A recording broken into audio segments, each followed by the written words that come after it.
One man is being victimized by our own government. One man whom they fear, yet whom millions love. One man who is willing to take the poison arrows of lawfare. One man whose voice has been taken away by a corrupt judge operating in a corrupt system. One man who has been ridiculed and insulted. One man who refused to back down. One man who refused to back down. One man who refused to back down. One man who stands between us and them. One man that wants to see America protected again. One man who wants to see America prosper again. One man who understands that a man is a man and a woman is a woman. One man who understands and protects the blessing of life. One man who wants to restore American exceptionalism. One man who once again wants to make America that shining city on a hill for all to see. A place where all the people of the world glowingly set their eyes upon. America. One man who unashamedly wants to make America great again. That one man is Donald Trump.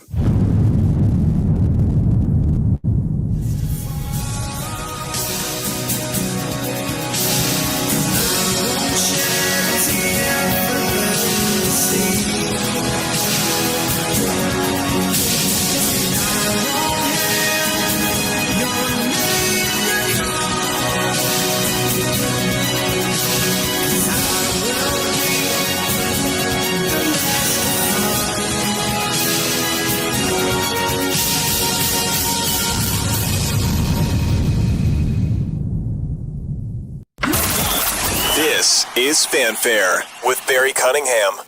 I just wanted to tell you guys, again, one of those things where you get ready to do a show and everything breaks and it kind of just makes things go crazy. I am so happy that I scheduled today's show an hour before the press conference so I could get everything in, and I still probably won't get everything in. But man, oh man, are things just going absolutely crazy. Crazy, I'm telling you. And I know people have gotten tired of the use that Trump is playing 3D chess, or even 4D chess, or even 5D chess. But whatever game they were playing, they have played it masterfully. Absolutely masterfully. So as you guys know, a couple days ago, Friday or Saturday, Tulsi Gabbard dropped a whole bunch of stuff showing that, looks like the Obama administration wasn't too straight, and that they actually tried to do some treasonous activity to stop the Trump presidency. Tried to stop it beforehand, that didn't work, so they tried to stop it after he got in office and did whatever they could up until today, still trying to muck up the waters for President Trump. Our entire governmental process changed forever, well, hopefully not forever, in 2016. And ever since then, the Democrats have been going along with it and just keep moving forward with everything they can do to be complete obstructionist. I showed you last night where Cory Booker and his people decided they were going to scream and disrupt a confirmation hearing, and then got up and walked out. I also showed you as well how the judges up in New Jersey area wouldn't extend Alina Habba, which caused her to have to be removed from her position. You obviously have seen all the other stuff that the Democrats have done. The Mueller report, the Mar-a-Lago raid, the court case with Fannie Willis in Georgia, the Judge Merchan stuff, Letitia James, over and over and over, just to see what they could do to stop and even get this one man. And then, of course, July 13th. And it has not stopped.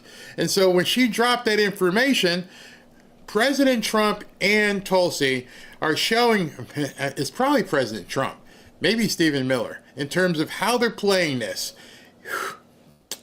Perfectly, absolutely perfectly. It couldn't, Obama and his goons walked right into another bear trap.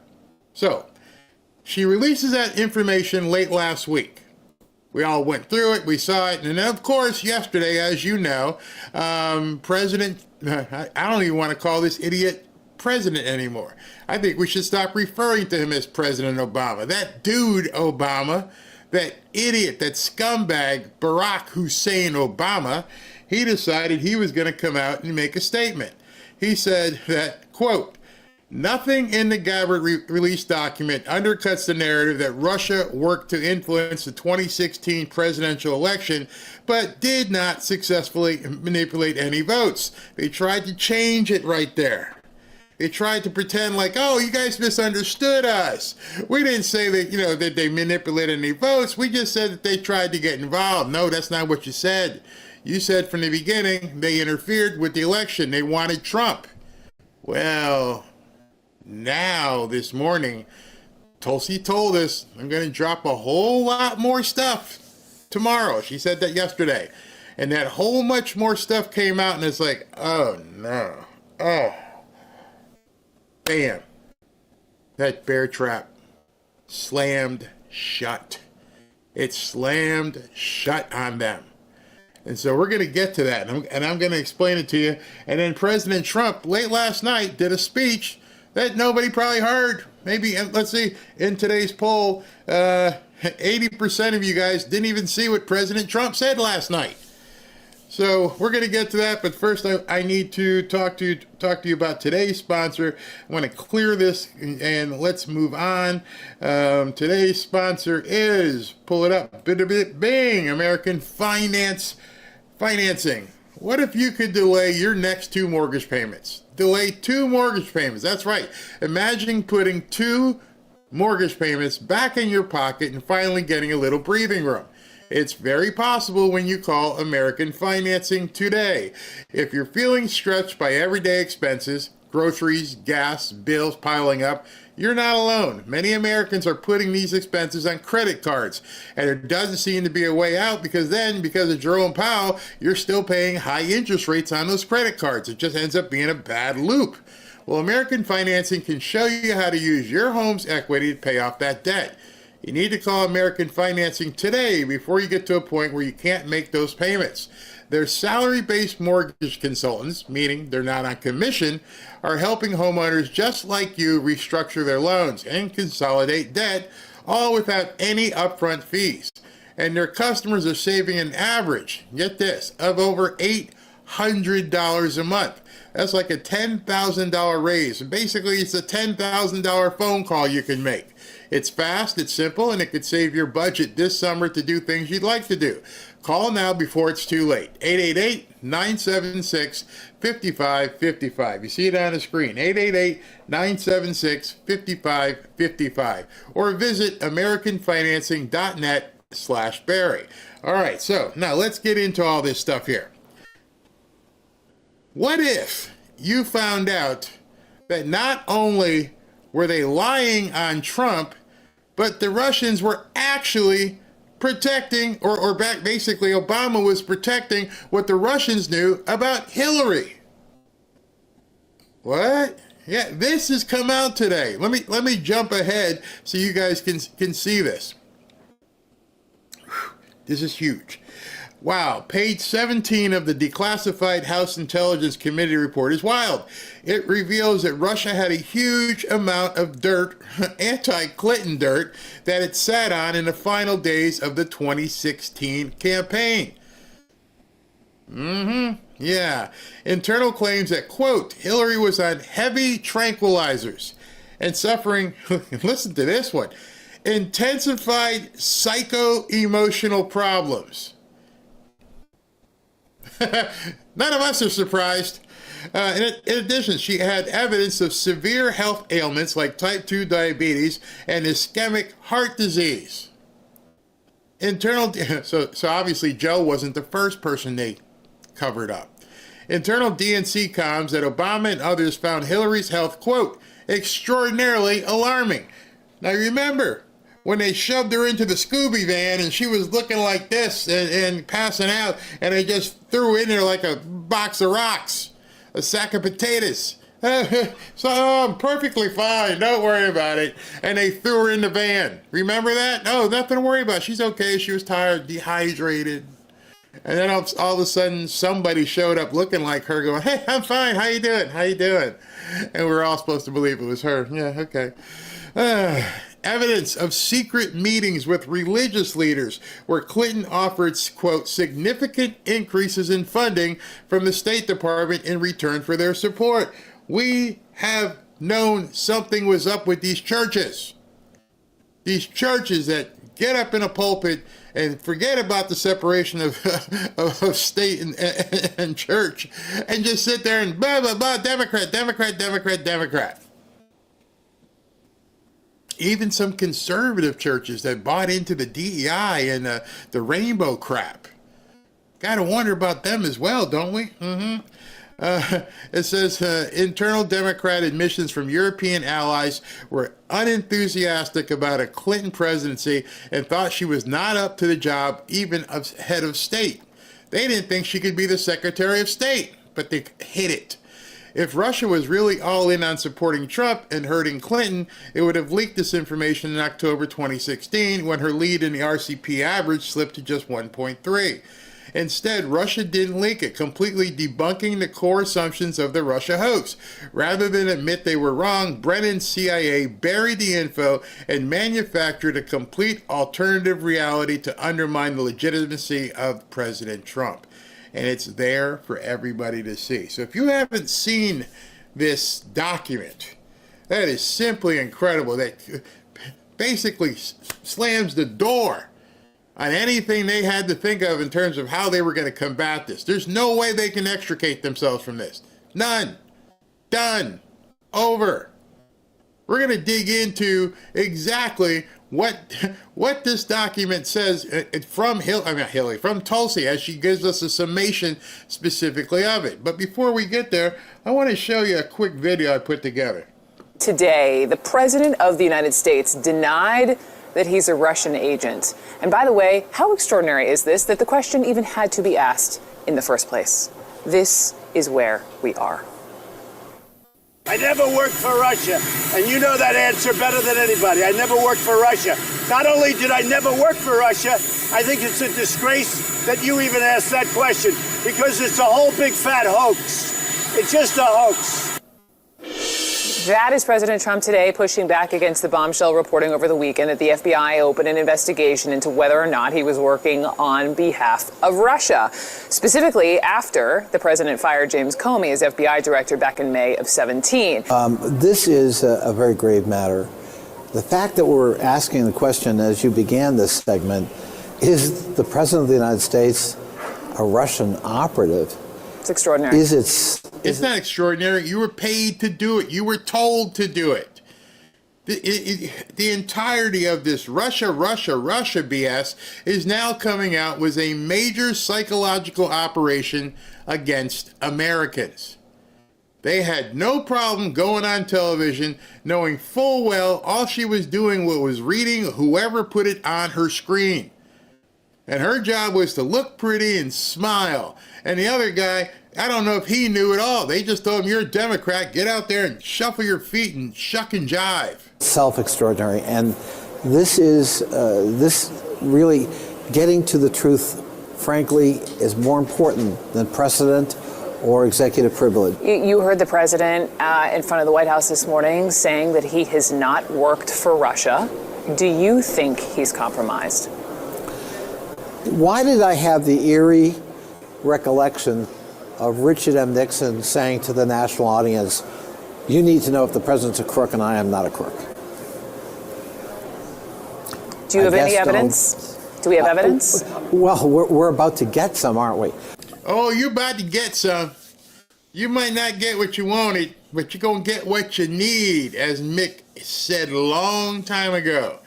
All right, so let's dive into what Tulsi herself posted, because some of you guys may not want to dig into this entire report, so I'm going to read you, and we're going to take a look at her summation.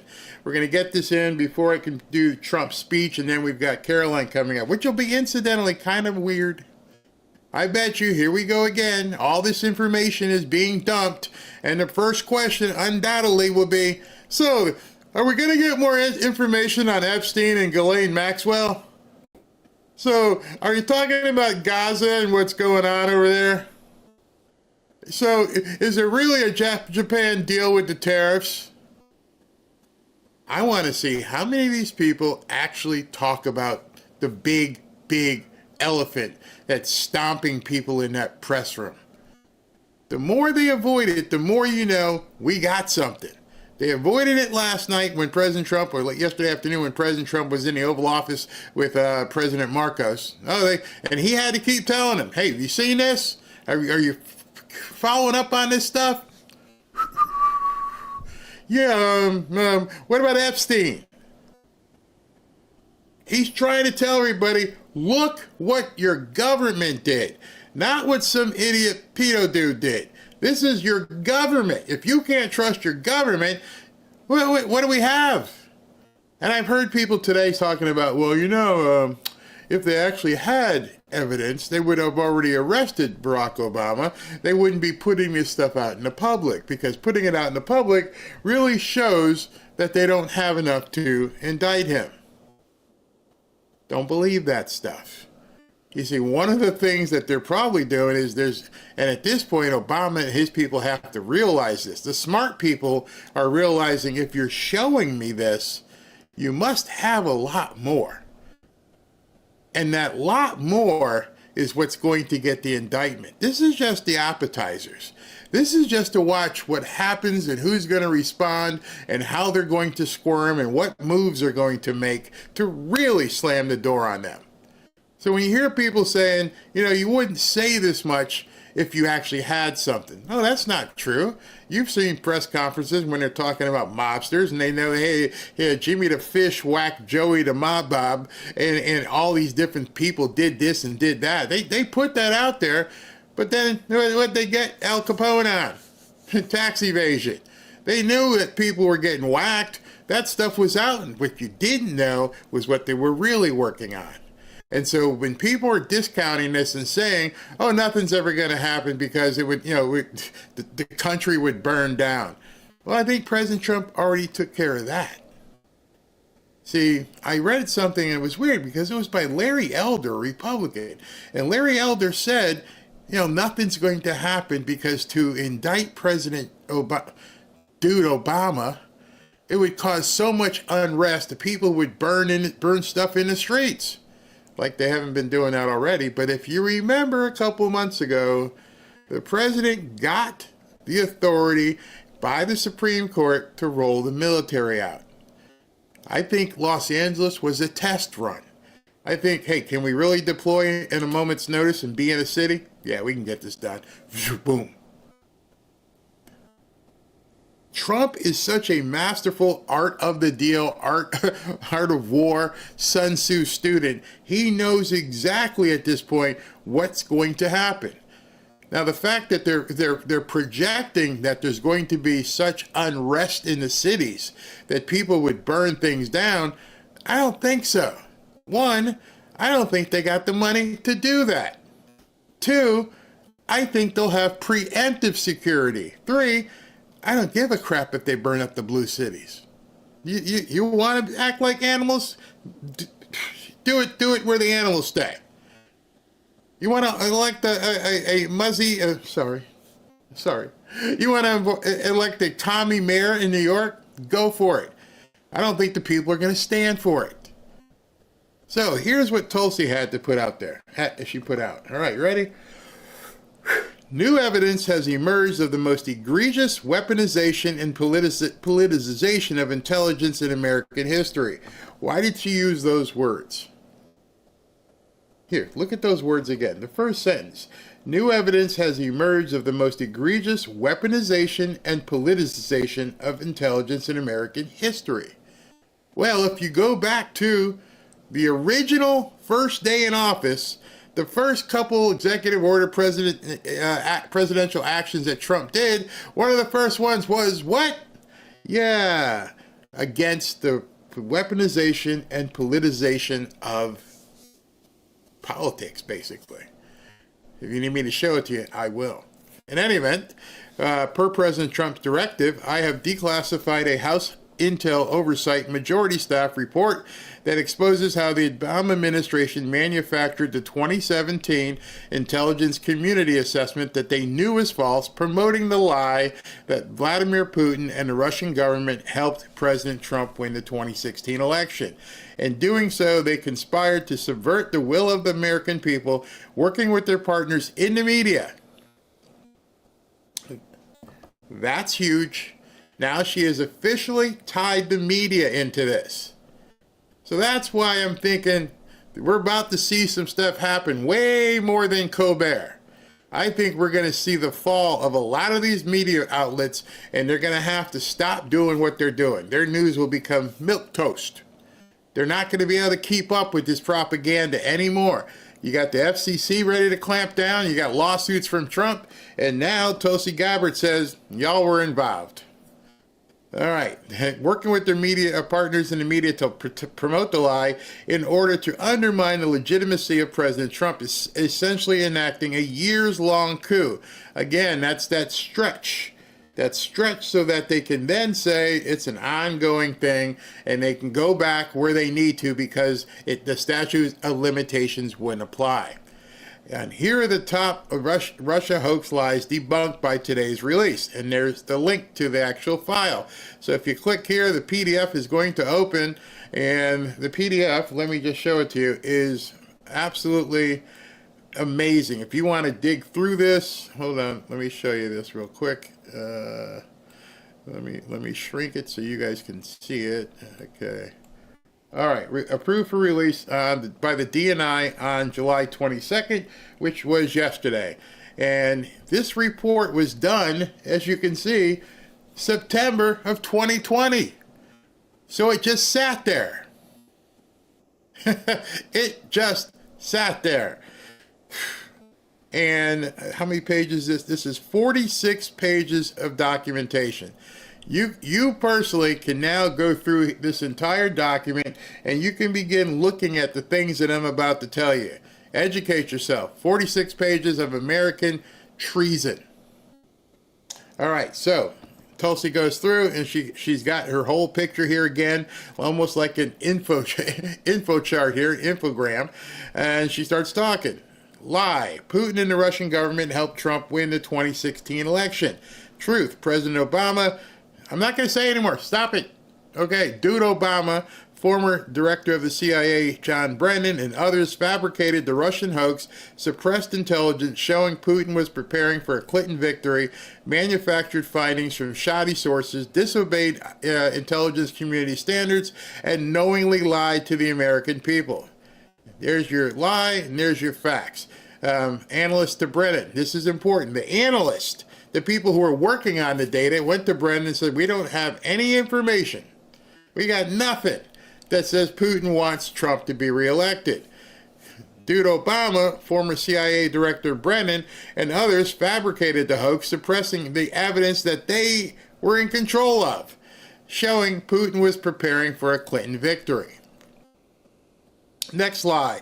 The fabricated Steele dossier was not used as a source in the Obama administration's January 2017 intelligence community assessment of the November 2016 election. Truth. Not only did Brennan, the FBI director, and Clapper and others include the dossier, they overruled senior intel officials who warned them it was fabricated and should not be used. So now you're taking this to another step from the other information she let out there. Not only did they know it was bad and he didn't pee with the hookers, and nothing else, now they actually use that document to do their dudes, to do the dirty deeds that they did. the lie here. The lie was that the dossier was not used as a source. The truth of the matter is, and this was Brennan agreeing dossier fails. Yes, but doesn't it ring true? So they knew, Brennan knew, yeah, this doesn't, yeah, we can't confirm any of this stuff, but couldn't you see President Trump? Couldn't you see this dude, Donald Trump, peeing with hookers? Yeah, let's go ahead and use it because it was that salacious. Not only did Brennan, Comey, Clapper, and others include the dossier, they overruled senior intel officials who warned them. I don't think you want to go here, bro. This is complete BS. But they decided to use it anyway. Next lie. The Obama administration's January ICA was an independent intelligence community product produced with an apolitical analysis. Means, hey, it was third party. It wasn't us. We're not the ones who put this together. We just got the information. Well, the truth is that Obama ordered the intelligence community to create it. Create an ICA they knew was false, promoting a contrived narrative with the intent of undermining the legitimacy and power of a duly elected president of the United States, Donald Trump. So before you start saying, oh, this is just Tulsi saying this, what I'm doing is giving you the recap. The actual documents are in that file I showed you. You can actually see the emails and all the stuff that was backing up what she's saying here. This is the Reader's Digest condensed version. This is spying and treason for idiots, myself included. If you don't want to read 46 pages, she's telling you here's what the 46 pages say. And that's very important. For people who don't realize, oh, okay, she's just summarizing what she also has the backup for. So if you get people, and even if there are people in the chat, well, what are we supposed to believe, Tulsi Gabbard? No, she's just doing this on the surface so that you can go do your damn homework. This is always about homework. You're not going to educate yourself if you listen to me or anybody else unless you see it with your own eyes. And that's how you're going to learn about this. So just don't believe it because it's posted on X or because Barry said it. Go read the 46 pages. The Obama lie. Obama admin 2017 ICA was an independent IC product produced with apolitical analysis. The truth. Obama ordered the intelligence community assessment they knew was false. They knew it. Promoting a contrived narrative with the intent of undermining the legitimacy and power of a duly elected president of the United States. Together, the OD and basically the Office of Intelligence Community, DNI, Director of Intelligence, records released on Friday the Justice Department's June 2018 report known as the Clinton Annex, released earlier this week, and House Intel Oversight Report we released today confirm what many Americans have known. Yes. The Russia hoax was a lie that was knowingly created by the Obama administration to undermine the legitimacy and power of the duly elected president of the United States. This is massive, absolutely massive. We now have proof, not conjecture, not Q-based stuff, proof that all this stuff was going on. Where does it go from here? I bet you there's more. I bet you there's even more, and what they're going to do now is wait to see what card they play, because they're going to have to respond. They're going to have to say something because there's too much documentation, and from the media aspect, there's too much video proof. There's ample evidence that was known long before the election, and even in most cases long before October, about the Trump campaign in Russia. Everything from the Republican nominee himself calling on Russia to hack his opponent. It might be an indication that he was obviously aware and concluded, based on whatever facts or sources he had available to him, that Russia was involved, and their involvement was having a negative impact on his opponent's campaign. That's why he was encouraging them to keep doing it. You had the Republican nominee referred to the president of Russia as a strong leader.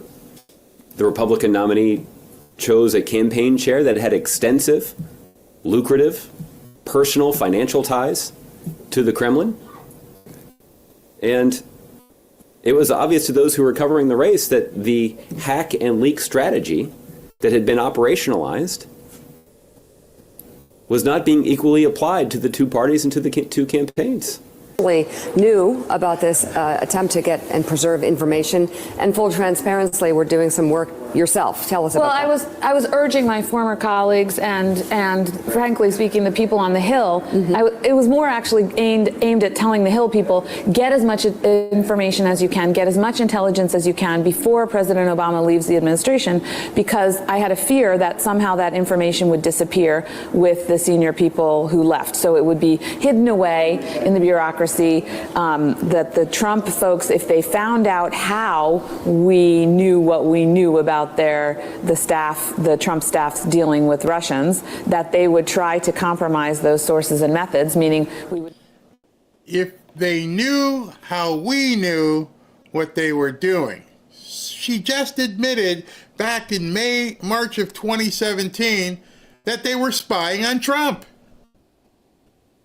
And not MSNBC, any network, nobody paid attention to this stuff.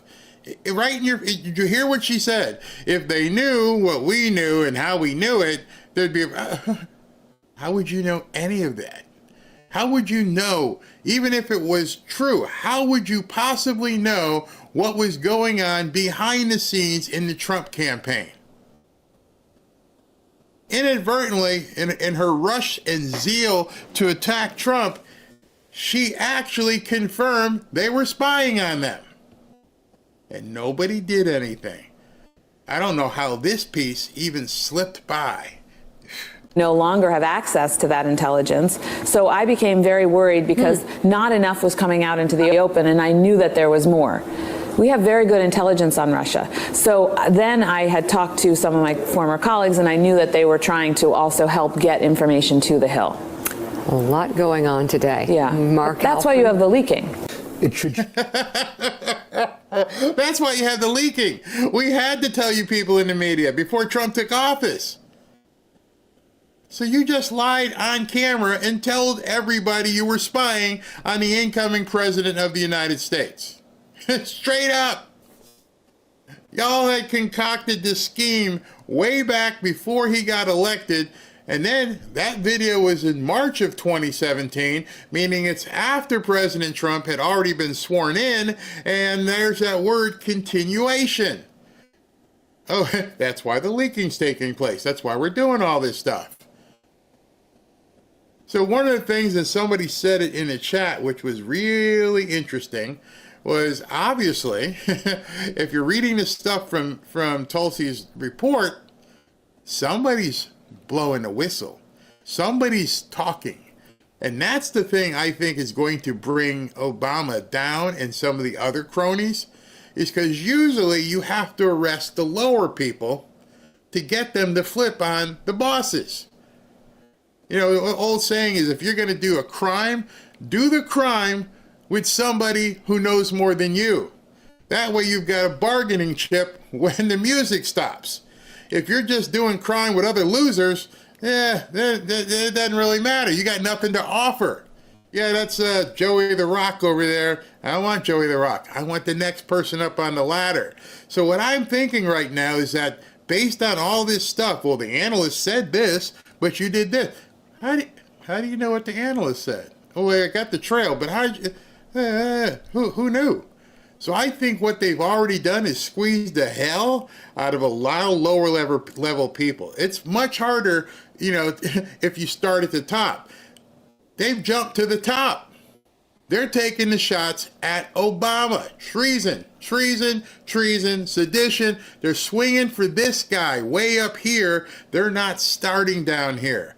Most people build an investigation. They build charges. They're starting at the top, which tells you they've got a lot of stuff, a lot of roots in this tree that they've been able to cull.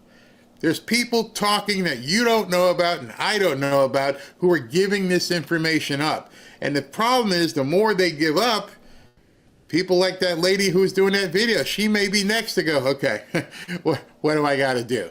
Tell us more about that guy. See, instead of, this is just amazing what you're watching. And so very seldom can you just come out and say, well, treason. Think about that. President Trump, a number of times now, has said in the open public he accused a former president of treason. That is a humongous charge. That is way bigger than anything else they could have said. They could have said he took money for this, he stole that. Nope, treason. He went right to the top possible crime you can commit in America. That ain't playing around. There's no way back from that. In order to levy that kind of a charge, you have to have a boatload of information. Ask any lawyer. Ask any single one of them on television. They'll tell you. It's like, yeah, well, I'm not sure how he got it or how they planned it, but you don't make that kind of charge. You know, hey, he did his books wrong. You know, all the stuff they try to do with Trump. Oh, he overstated the value of his property. Seriously? That's a federal offense right now? Oh, okay. He paid off a pole dancer. Oh, that's what you're getting around? Okay. I'm going to get you on treason.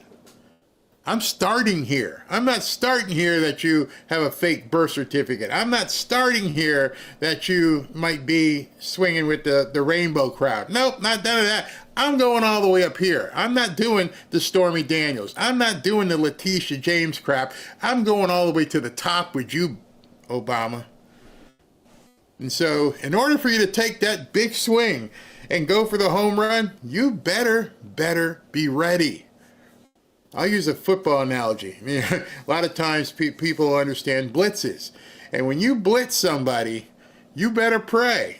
You better pray that the quarterback playing doesn't have time to see the exposed player that you just sat out there on an island.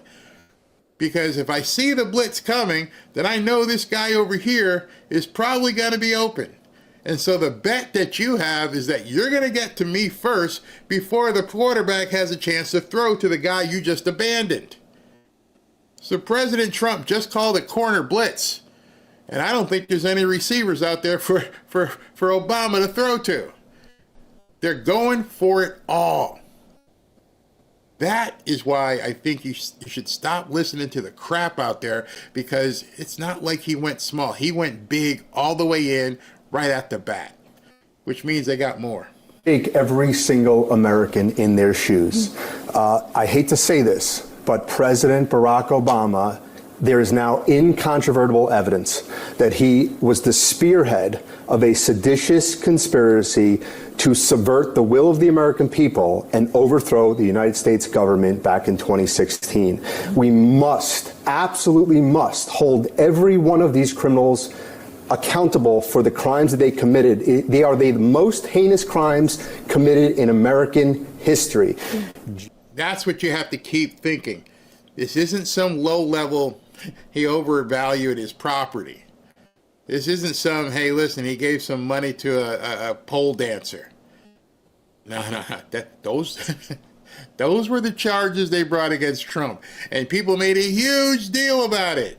Oh, Stormy this and Stormy that, and get Stormy on television, and did she do the deed with him? And what's his wee-wee look like? Oh my God, let's tell everybody. And E.G. and Carol, oh my gosh, you know what he did with her inside the department store? Oh, it's horrible. And Mar-a-Lago, it's not worth $500 million. It's only worth like $20 million. He lied on that.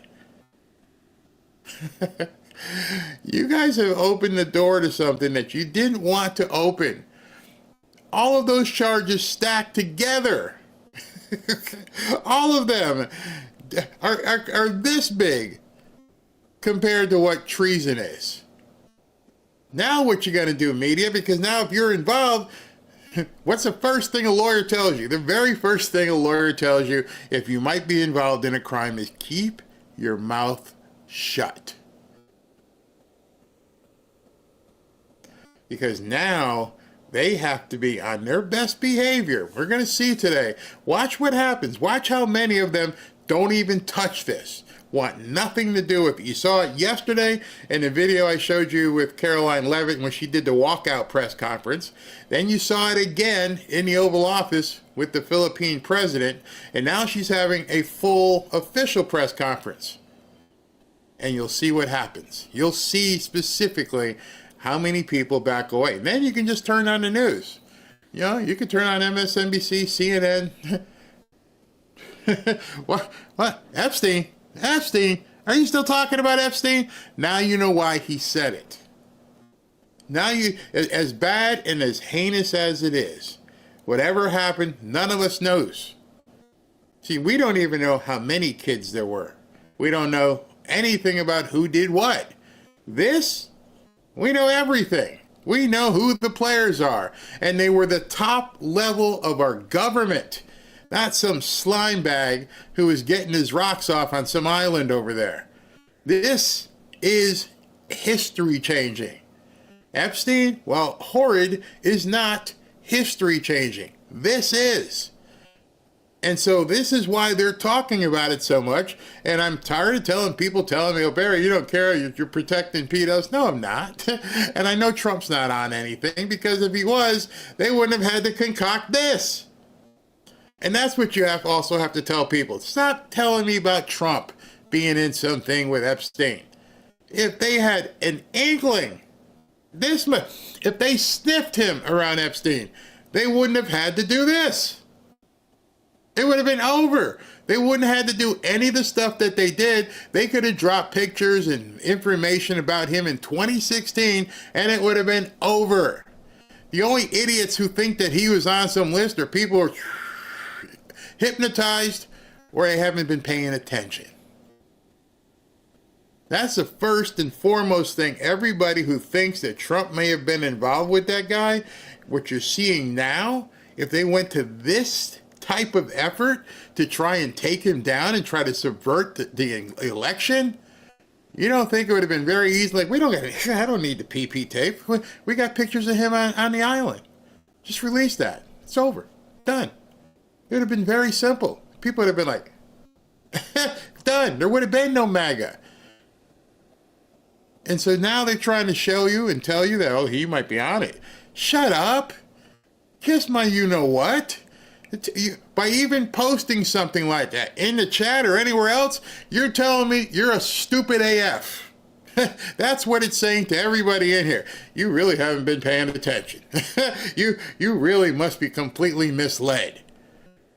If you had the goods on the president, you think you'd be worried about it now? Just remember that. Let them know as well. It's like, you're making yourself look stupid, bro. You're really looking stupid. Well, it's the same thing where, all this stuff is coming out about Obama. If he knew it back when he was president before, why didn't he do something? They wouldn't let him. They were the ones in charge in 2020. They were the ones in charge in 2016. Before November. If they had anything, she was arrested. He was arrested. They had this supposed list and information. He was never brought to the public. Why? You think Obama was covering for Trump? No. So you're making yourself look real stupid. Because all this other stuff is the essence of why the Democrats have been doing everything that they've been doing the entire time that Biden was president. The impeachments and now the continued obstruction is because they know he has it all. And so now the media, you can ignore it all you want. This is a train coming at you, and you can't stop it. Now we finally understand no one can stop what is coming. Nothing can stop what is coming. It can't be stopped. He's got all this information, and drip, drip, drip, it's coming out where even the stupidest person has to be, if they're willing to listen, which many Democrats aren't. They don't care. If it meant stopping Trump, sure. In fact, I don't care if he had succeeded on July 13th. We don't care. That's the problem we're having right now. There's so much apathy, so much division, and it wasn't caused by Trump. All of this this theater that you're seeing of protest and BLM and DEI and rainbow salad was all Obama. Every bit of it. Just think back to your life back before Obama came. Well, if you're old enough to remember, what was your life like before he got here?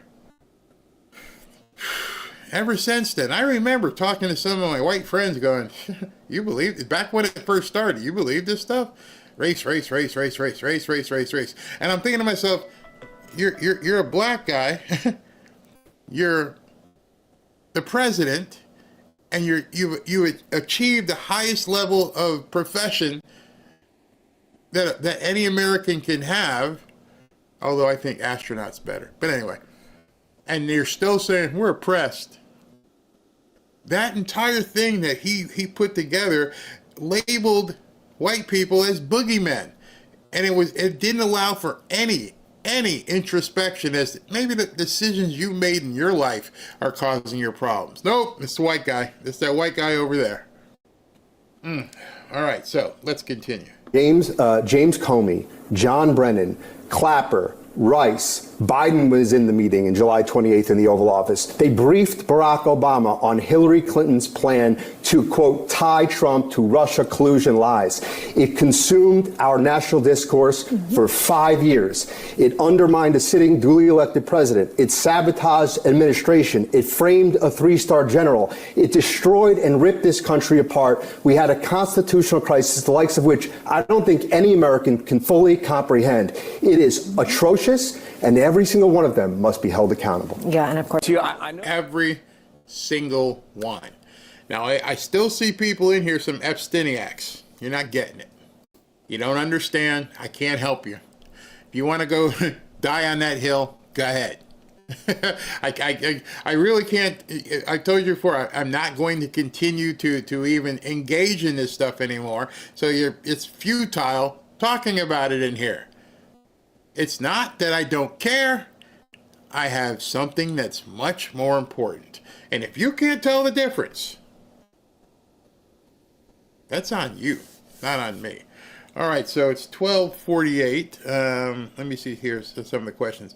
President Trump knew that Joe Biden was going to have Mar-a-Lago raided tonight and took all the evidence with him. They got nothing. That's why they banged in his door. Absolutely. Obama will make... Yeah, you're nasty. We knew something became drastically different when Obama became president. They had been grooming him for years. Remember, he just appeared at the DNC and gave that speech. Next thing, they say he's the front runner. And what's interesting, do I have this? Let me see if I can show you this picture, which is always to this day has gotten me wondering how was this guy even put into the public eye? I don't know if I threw it away or deleted it or what. If I can find this picture, I want you guys to take it. Yep, I still have it. Yeah. I'm going to make it big on the screen so you guys can see it yourself. Okay. I want you to look at this picture of young Barry here. I hate that he's got the same name, but young Barry back in, some sort of educational pursuit. All right. Occidental College sealed his records. Columbia sealed his records. His thesis paper in Columbia sealed. His Harvard records sealed. I mean, we don't even know how he got admitted. His selective service, meaning his draft registration, sealed. His medical records sealed. Illinois State Senate sealed. Law practice client list sealed. Certified copy of his original birth certificate sealed. Signed embossed paper certificate of his birth certificate sealed. His baptism record sealed. Michelle Obama can't practice law as an attorney. Why? Michelle had 22 assistants when other first ladies had only one. Foreign student aid as a college student? You know what that means. How did he get foreign student aid as a domestic college student? He used a blank country's passport when he visited Pakistan in 1981. One of the questions I've had is, how come he has no friends? How come you can't find out kids that were, going to Occidental or Columbia or Harvard? Hey, you remember the guy Barry Barack? Should be pretty easy. President Trump, they've talked about, his friends and stuff, and most of his friends are still friends from when he was at University of Pennsylvania, and they brought out teachers and everything. How come nobody remembers this guy anywhere? Nowhere. I've been on a college campus. I went to college. I was in a fraternity. There's a whole lot of people who knew me. I played ball. They all know who you are. And you could probably think in your own private life, yeah, there's a lot of kids I went to college with. Some I'm still not in contact with, but I could, if somebody ever came to me and said, hey, do you know about Fred? And I'm like, yeah, Fred, oh, he got drunk every Friday night. How about Susie? Oh, Susie, you don't want to know about Susie. She was kind of weird.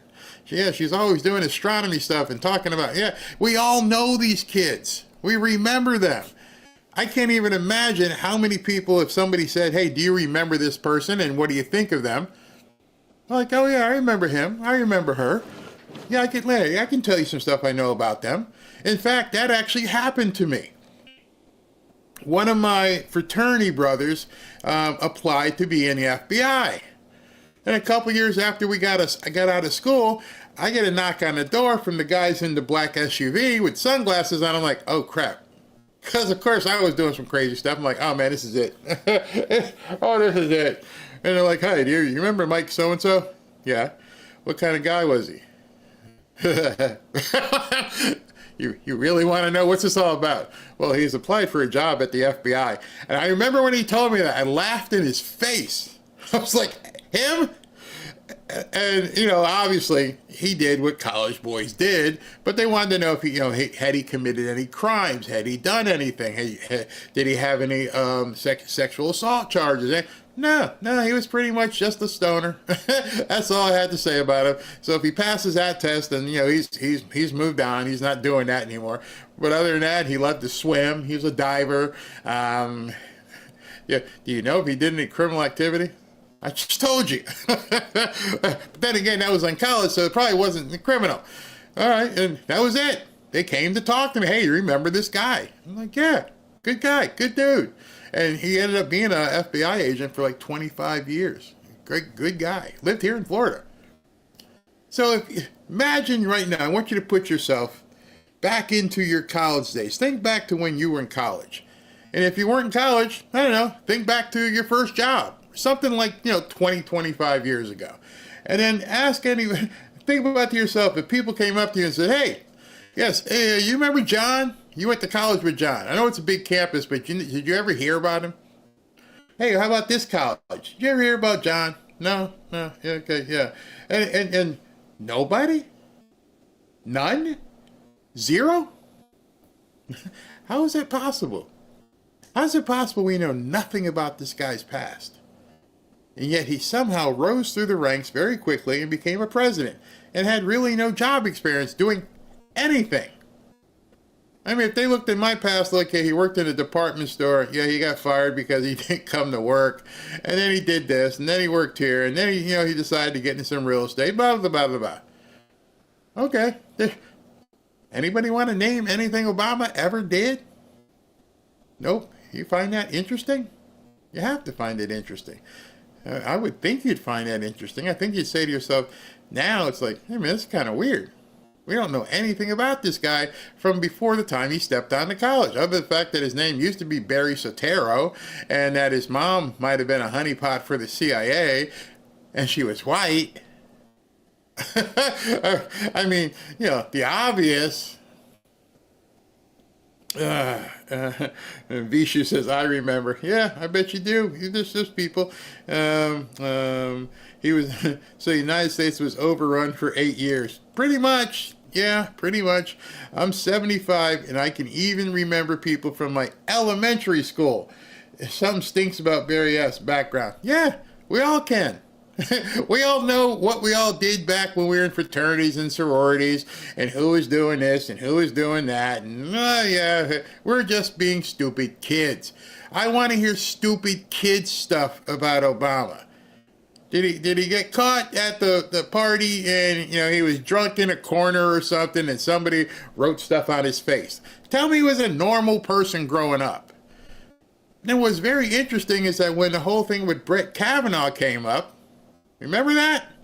They went back all the way to high school parties. Oh, he was at keg parties. Oh my gosh. Not a keg party.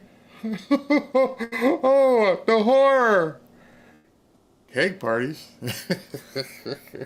I remember keg parties. I remember hay rides. I remember all the debauchery that we did in high school and college. Everybody did it. And if you didn't do it, what to say?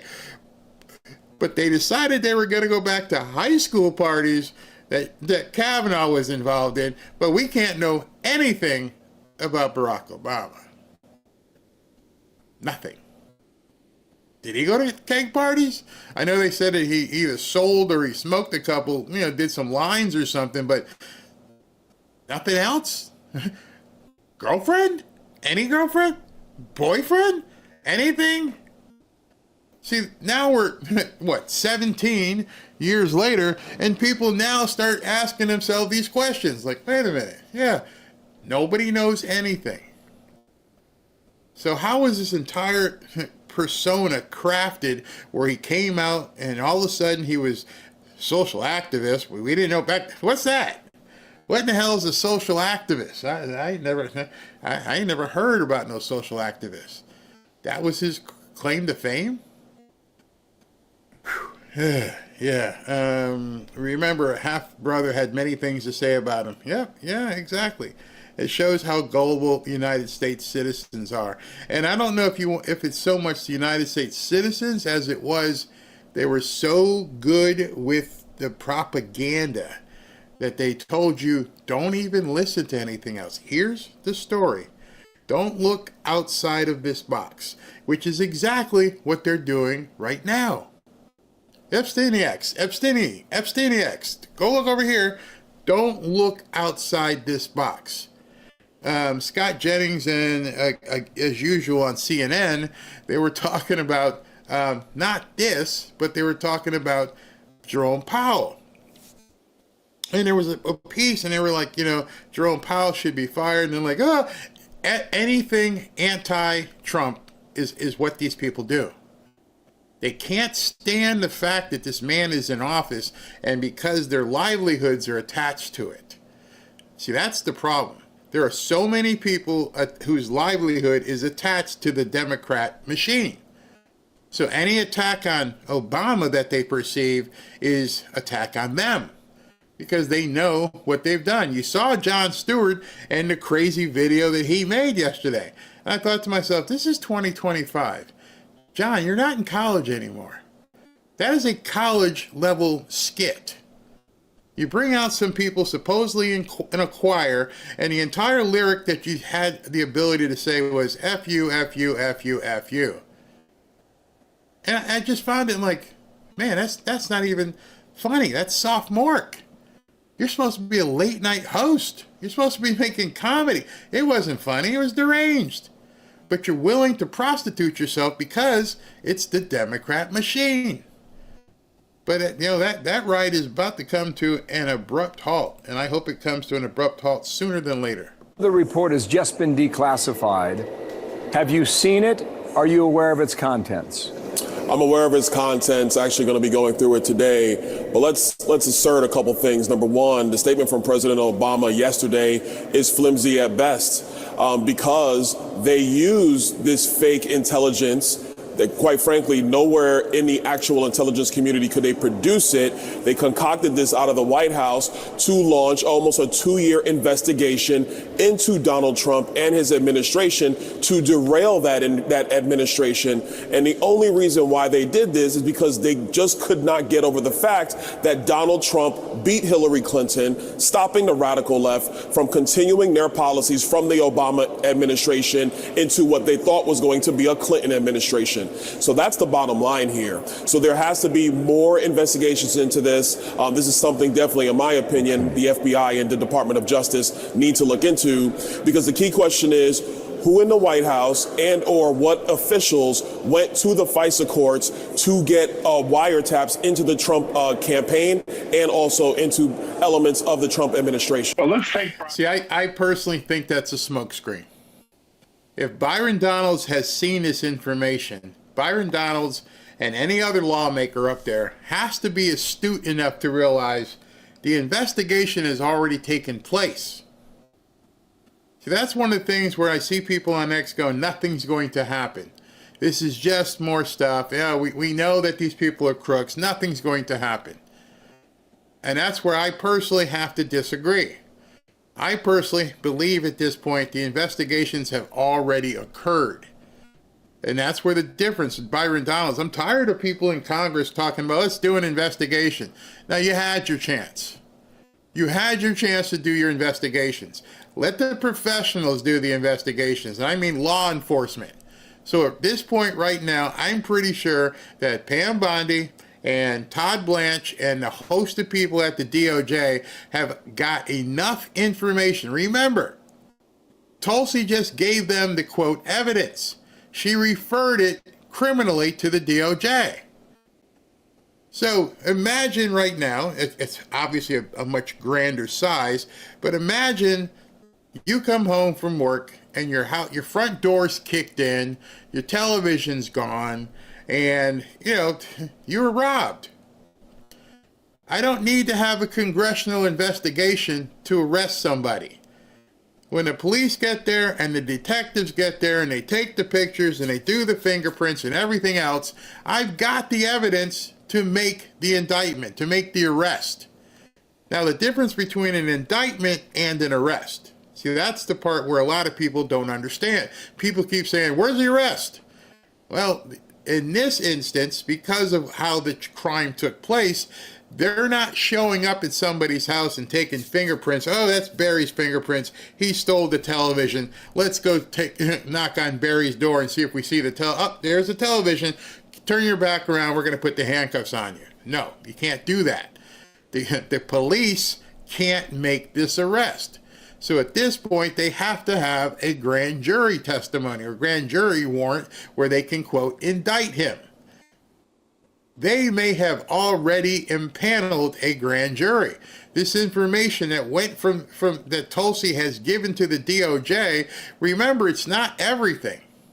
They may have other smoking guns that are even more damning. That information may already be in the hands of a grand jury. We don't need any investigation from Congress. We don't need any investigation from the Senate. You people, we're not dealing with that anymore. This is criminal. Because it's criminal, who gives a crap what Senate wants to investigate? I don't care. Right now, it's in the Department of Justice and the FBI. And when it went directly to the Department of Justice, that should have also been a signal to you. Because that means the FBI was probably already involved in the, quote, whatever backside investigation was taking place. So now it's firmly in the hands of the DOJ. It's probably already been firmly in the hands of the DOJ. And I would almost bet that a grand jury somewhere has already been impaneled. And now we're just waiting for the release of the indictment. Just wanted to put that out there. Obama's statement at the start. None of this makes sense. Let's make sense of it for your audience. Barack Obama attends a meeting in July 2016 before Crossfire Hurricane is opened by the FBI targeting the Republican nominee for the 2016 presidential election. And he's told Hillary Clinton is going to invent a scandal. She's going to hang a fake Russian signal on Donald Trump's campaign house and make it look like Vladimir Putin is trying to help him win the election. They know the fix is in at the beginning. Barack Obama does not stop his FBI or his intelligence committee from then investigating that very allegation, even though they know it emanates from a dirty trick inside of the Trump campaign, inside the Hillary Clinton campaign. In fall, after the first effort to defeat Trump failed, they don't defeat him. The Russia stuff doesn't work, even though Christopher Steele and others tried to peddle it as hard as they could. Barack Obama assembles a team. He assembles it. He orders this ICA. And this intelligence committee assessment reverses what the intelligence community just concluded, that Vladimir Putin in September didn't have a preference of which candidate to win. He was just trying to sow chaos, which, by the way, is the traditional Soviet playbook. To get to that conclusion, They have to take a document that has been fully discredited by December of 2016 and inject it into the earlier intelligence assessment. That document is the Steele dossier. In December, when they used the Steele dossier at Barack Obama's direction, this is the new assessment they're doing, Steele's already been fired. It's already been proven that none of the statements in his dossier are true. The FBI had a spreadsheet knocking them all down, or that none of them could be corroborated if they weren't knocked down. And 3, they know the rest of the CIA doesn't believe the document should be used. And what do? They put it in that dossier. One more thing, just real quickly. In January, as he's leaving office, the FBI has cleared Mike Flynn. President Obama presides over a meeting with the FBI to figure out how they can keep pursuing Flynn and hamper the beginning of the Trump presidency. Barack Obama was at the center of those 3 actions, were a major part of the weaponization episode. Yeah, that wasn't my music, by the way. That was their background music as they were getting ready to go to a commercial on that show. So they play that music to let the host know, shut up, we got to go to a commercial. Okay. But anyway, John Solomon, it's everywhere at this point. There is no denying what's happening. I mean, it is happening at such a huge... I don't think a lot of people want to wrap their arms around it.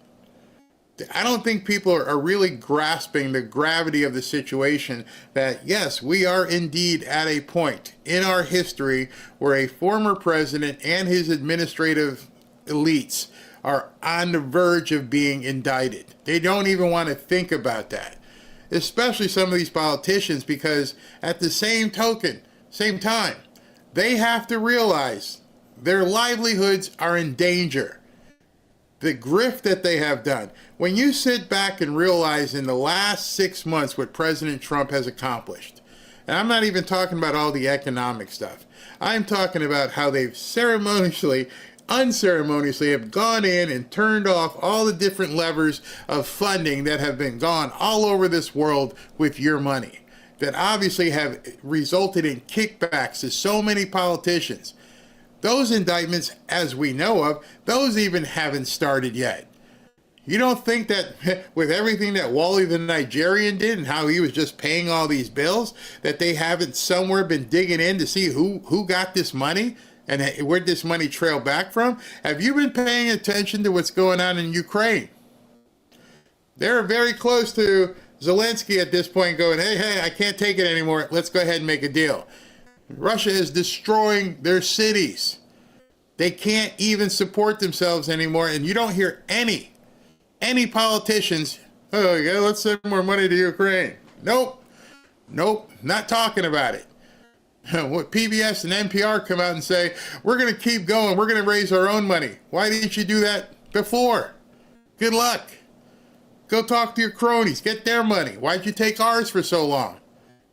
Money being dried up is the worst thing that could happen to the Democrat machine and, truthfully, some of the rhinos. That money is what matters to them. Money drives these people.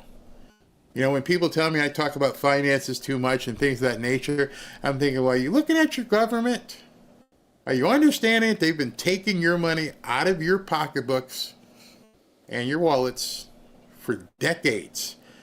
And you willfully do it because it's a thing you're supposed to do every April 15th. Without question, it hurts, but you write that check. And none of them ever say to you, thank you. Every single one of those Democrats are like, you need to pay more. You got to pay your fair share. We need to raise the taxes. We need to keep going. They've got you on a stretching device in some medieval fashion. And they're just keeping to stretch you. So to the point where you're almost ready to break. And some people have. They never say thank you. They never say, here's something back. Here's something for the American people. And the politicians have been in on it.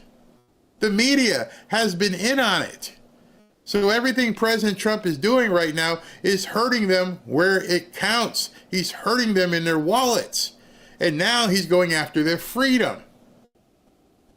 So those two things together, their money and their freedom, are in such peril, it makes it a dangerous game at this point. That's one of the reasons why I don't focus too much on the Epstein stuff. The Epstein stuff isn't going to cause us danger. It may cause the people who are involved a lot of danger. For us, it's just a morbid curiosity, and also a care that the kids, who are no longer kids, by the way, that we find out more and help the ones that may still be in it. Again, there's that ongoing conspiracy thing.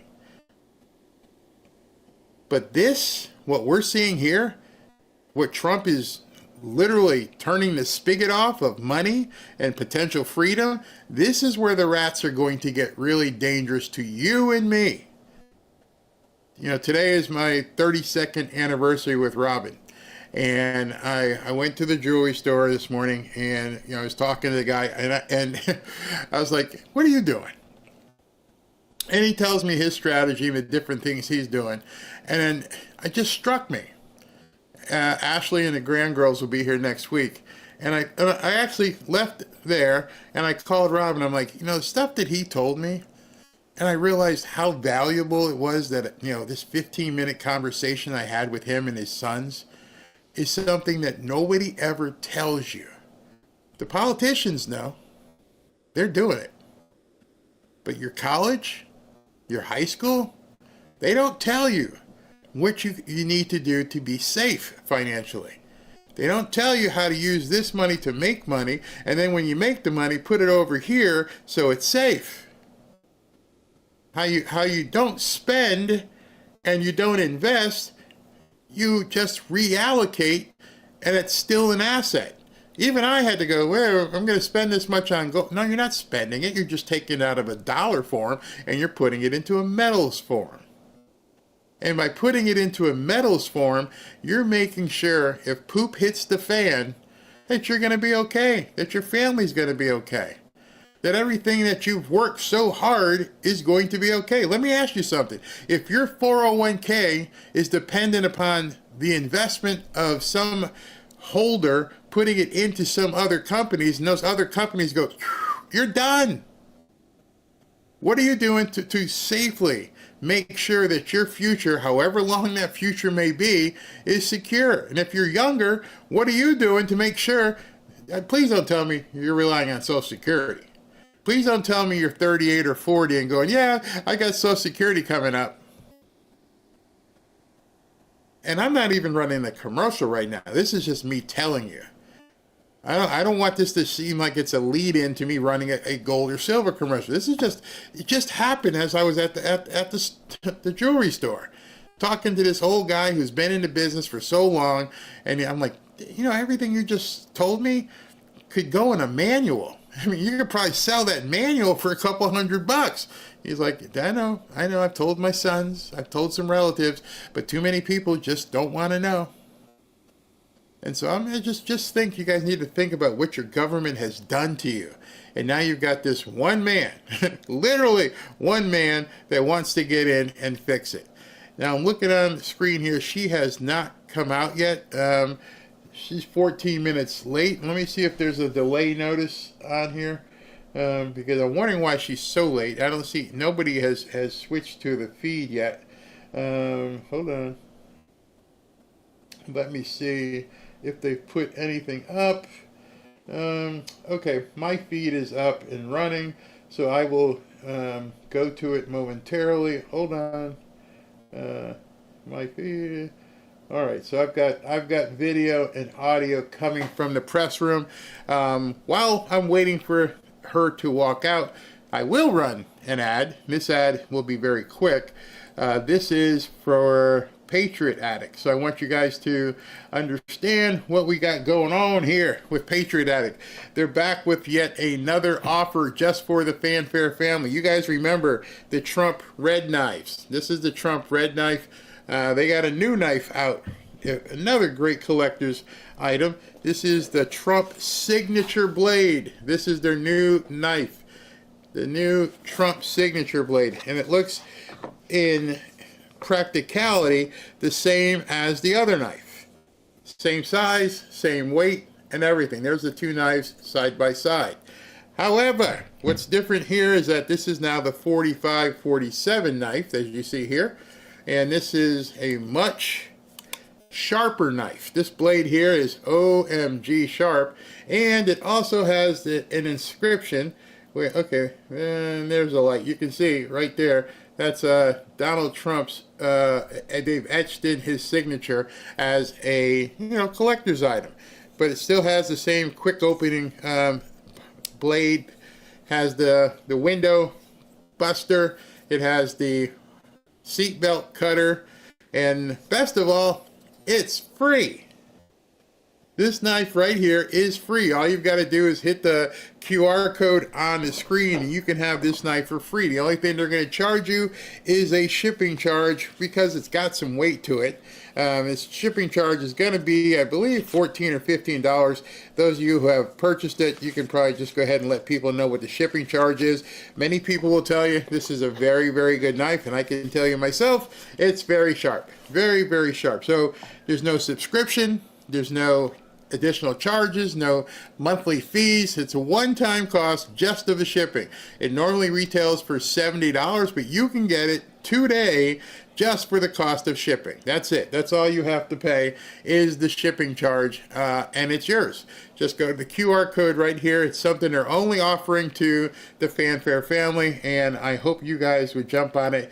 And thanks to Patriot Addict for being one of the sponsors of today's show. All right, so let me show you. We do have the feed up. There it is. Oh, there it was. I'm not sure what just happened. If it's my end or whatever. But it's spinning. So I'm going to have to work on that. Let's see. Now, let me talk to you about Lear Capital while I fix this feed. I will be right back. We're in a very volatile time right now. There's plenty of financial uncertainty. Now is not the time to be speculative. And I'm also speaking from a personal perspective. I'm buying income-producing real estate, and I'm buying gold and silver. A lot of people don't know the difference between the economy and the stock market. And too many people listen to the news and social media. That'll get you in trouble. Let's face it. It's obvious that a lot of people have an agenda they're not telling you about. Right now, your best bet is stability, and that means you might need to build a hedge against global volatility. May I recommend gold and silver to you? Real gold and real silver, not paper, not certificates, actual gold and silver. What gold and silver can give you is absolute peace of mind. A stock is only as good as the company behind it. It's merely a piece of paper. One of the things I can tell you is that many people are finding out the hard way that some of their investments were built on quicksand. Gold will never be worth zero. Silver will never be worth zero. If you want to calm some of your fears, give my friends at Lear Capital a call today at 800-601-5430 or go to learberry.com. Just so you know, Lear Capital has over 27 years of experience, thousands of 5-star reviews, and over $5 billion in trusted transactions. And Lear is the only gold company with a 24-hour risk-free purchase guarantee. You don't pay unless you're 100% satisfied. So go to learberry.com. If you want peace of mind, give my friends at Lear Capital a call at 800-601-5430. Or look down here below and go to learberry.com. And don't forget to ask about getting up to $15,000 in free gold or silver with a qualifying purchase. Don't wait. Do it now. Nobody knows what tomorrow holds. Be safe. I just want to say thank you to the Fanfare community. And if you're new here, I'd like to take a moment and welcome you. If you watch my videos, you've probably realized at this point that this isn't your usual podcast. The difference is that every single day, I try to make this show an open conversation amongst friends. You see, I believe that speaking to friends, here and in your own circle offline, is the best way to push back against all the lies being told by the Democrats and the media. I encourage people in this community to welcome each other, and in doing so, become a source of support for those seeking to unplug from the matrix. If you'd like to communicate on a deeper level, I invite you to subscribe to the channel, But if you'd really like to surround yourself with like-minded patriots, join our free and private X group by going to fanfareshop.org/group. When you join this free group, a few things will happen. One, if you haven't used X before, you can use X without venturing into the sewer that it sometimes can be. Two, you can share content with friends that you meet here. 3, you will get notified every time I go live, so you can't count on YouTube notifications. And 4, and this might be most important, you get content that I can't share on YouTube or Rumble. So please take a moment and join our free and private X group. Just go to fanfareshop.org/group. Remember, it's members only. There are 16,000 plus people in that group right now, getting close to 17,000. To join our free and private members only X group, just go to fanfareshop.org/group. We'll see you there. Welcome back to Fanfare with Barry Cunningham. All right, so I've got the feed up and running again, just so you guys can see nothing is happening yet. She is now 22 minutes late, so we'll see when it begins here.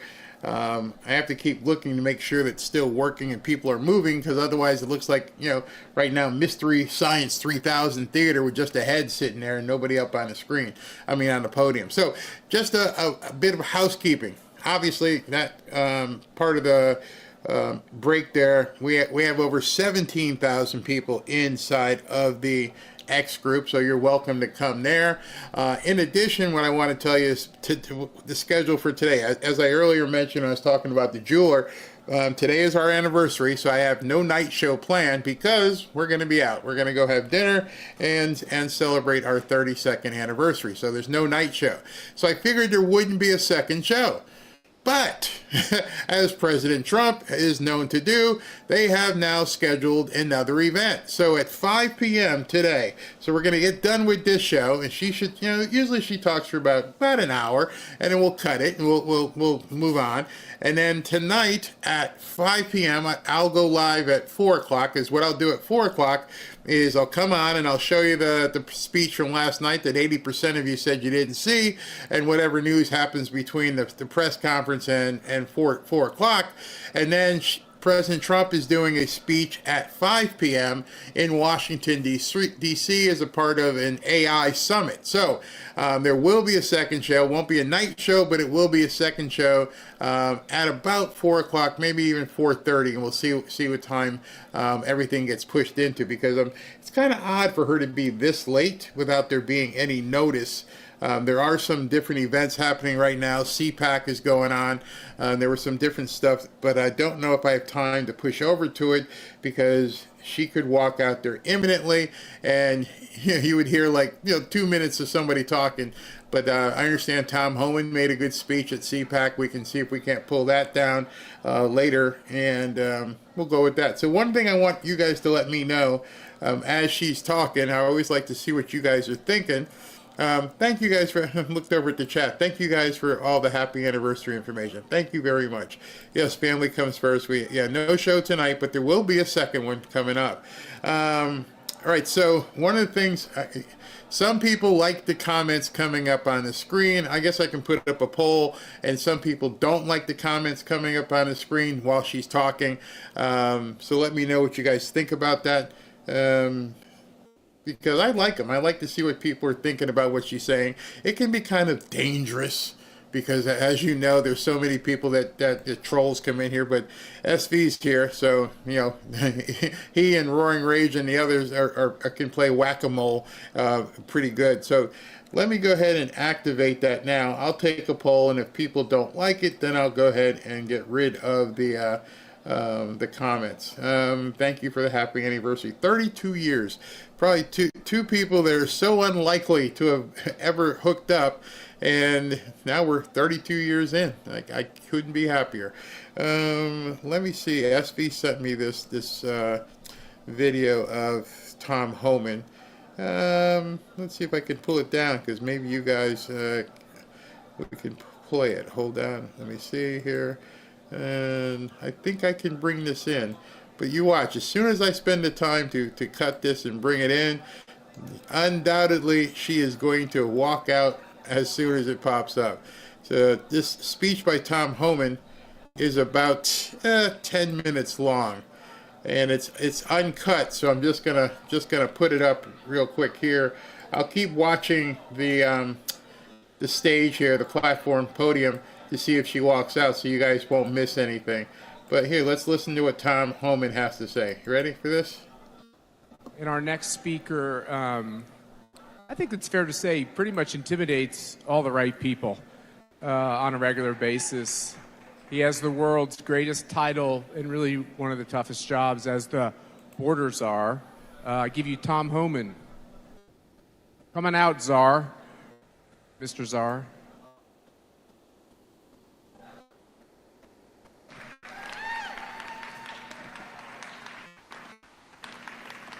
You know, I do want to say, Tom loved CPAC before he was an official czar. You know, you're a long time coming to our events, and we appreciate it.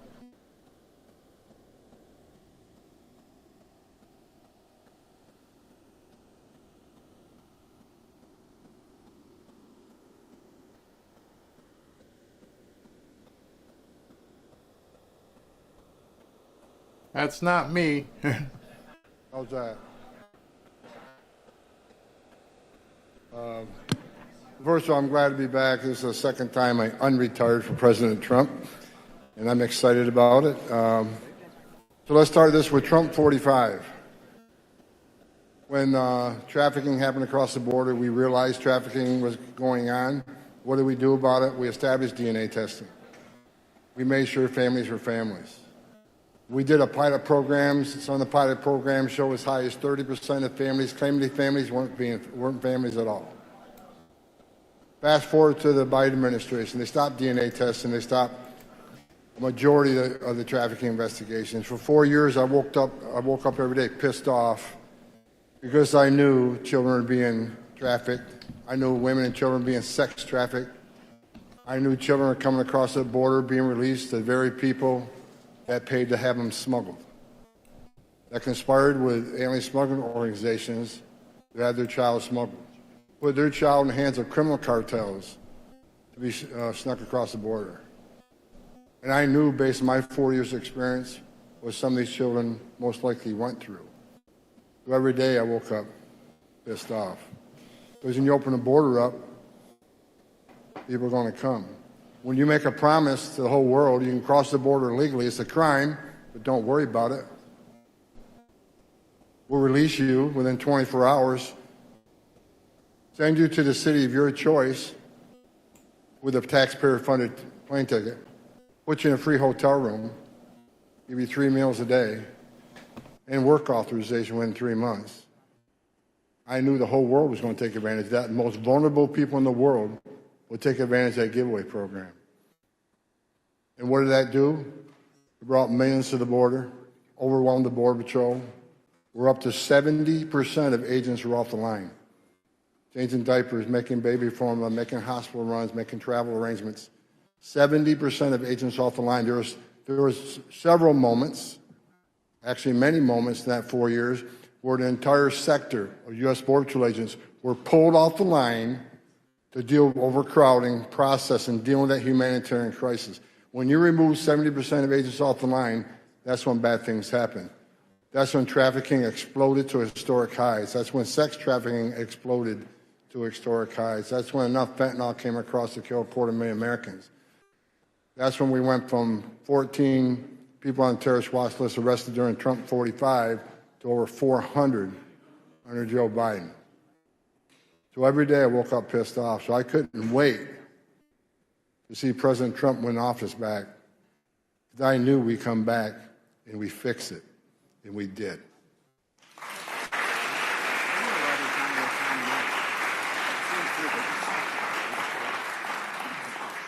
As of today, we got the most secure border in my lifetime, the most secure border in the history of this nation. And what does that mean? That means less trafficking. That means less, go ahead, that's great. Less no-inspected terrorists crossing the border, less trafficking of children, less sex trafficking, less drugs, less fentanyl, and we're bankrupting the criminal cartels of Mexico. Will President Trump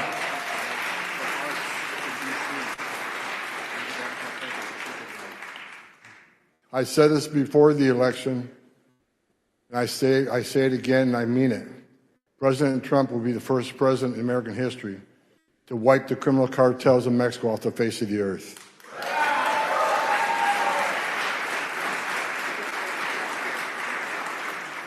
So what are we doing? I can tell you we're all over the trafficking issue. Again, because of border security, we have less of it happening. Gotaways under Joe, and let me just mention, because these data points mean something. An average day under Joe Biden, we had 1,800 known gotaways. People who crossed the border, weren't apprehended, weren't fingerprinted, weren't vetted. An average of 1,800. Last 24 hours, that number was 21. Less gotaways. The reason there's less gotaways is because every single border patrol agent is on the line, vigilant, securing that border at the highest level ever. So there's not the opportunity, like was under Biden administration, for thousands of people to be trafficked across that border.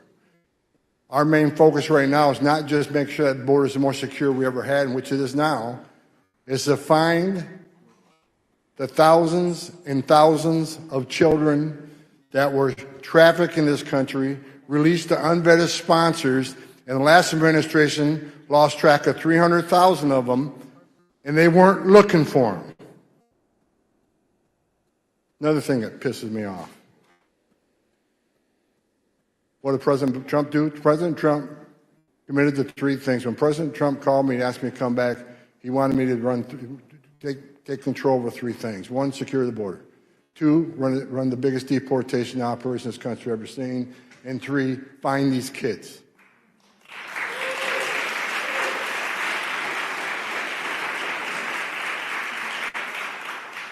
So we've already located right around 10,000. I'm not happy. We got a hell of a lot more to find, and I will do everything in my power.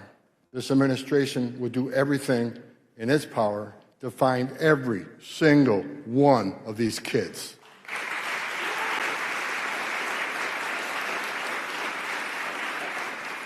Here's the problem. I'll just be frank with you. Because the last administration didn't do things right, because they didn't really care, these sponsors weren't properly vetted. I'm finding out through whistleblowers that many of these sponsors weren't fingerprinted, identifications weren't verified. So I can find you all. You all have a digital footprint, right? You all own cars, you own homes, you got credit cards, you pay bills. We can find you. But children don't have that footprint. They don't have what we need to easily find them. So we got to count on the footprint, the digital footprint of the sponsors. And when they weren't properly vetted, their identifications weren't vetted, they weren't fingerprinted. Now we're working with data that's just terrible. I mean, many of the addresses HSI is showing up at are parking lots, grocery stores. I know there's one case where one man sponsored over 20 children. How the hell did that happen? The last administration didn't care. All they cared about opening the border up, bringing as many people as they can. Because they obviously thought they were future Democratic voters, but they also thought they'd be counted in the next census, so Democrats earn more seats in the House. They sold this country out for future political power, and they sold the children out. But President Trump has made a commitment that we're going to find every one of these children. We have HSI agents every day going across this country. Despite what the media says, HSI is seeking down kids to deport them. We're seeking kids to save them. Some of these kids we have found were in forced sex slavery, sex trafficking. Some of these kids were in forced labor. You've read about them. Not all of them. Many of these children will be with families, safe. God help us, hope they all are. But that's simply not the fact. We have rescued children. We'll continue rescuing children every day. That's the facts you won't read about. I've actually asked for updated data that we'll hopefully get out in front of the press here in the near future. But I want you to know, every day I wake up, I look at the data, and I'm pushing as hard as I can.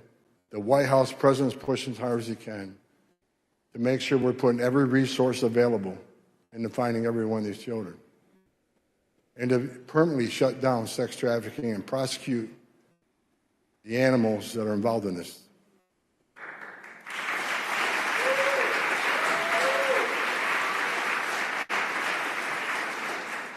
And for those that you're here amongst some of the best congressmen and senators in this nation, you see them, shake their hand and thank them for the big, beautiful bill, because now we have a whole bunch of money that we're going to get more resources, more boots on the ground, more agents to knock on those doors, more technology to help us find these kids, more attorneys to prosecute the animals that are involved with trafficking. So the big, beautiful bill, you think we're doing great things right now? Hold on tight and watch what happens in the future. So thanks for having me. I appreciate it. All right, so she hasn't come out, and from what I'm seeing, it appears as though the live feed is still running. I'm getting this screen right now that just says coming shortly. So not sure what that means, if something has happened, if they have chosen not to do this or just backed up. But as of right now, I just get this screen that shows not yet. So not really sure what's going on. Maybe something big. Don't really know.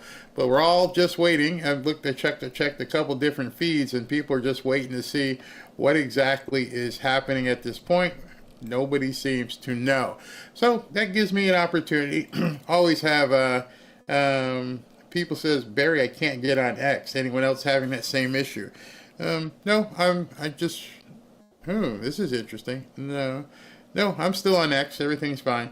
So what I'm going to do is I'm going to jump to President Trump's speech and let you guys hear what he said last night. This was a speech he made in front or with congressional Republicans. I believe, what's his name? Mike Johnson. Mike Johnson was there as well. So I'm going to check and see what's going on.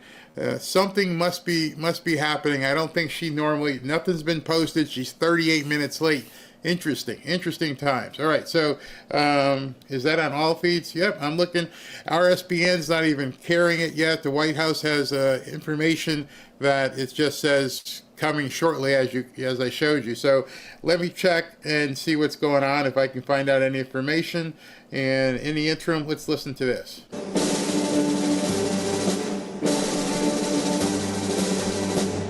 Ladies and gentlemen, the President of the United States.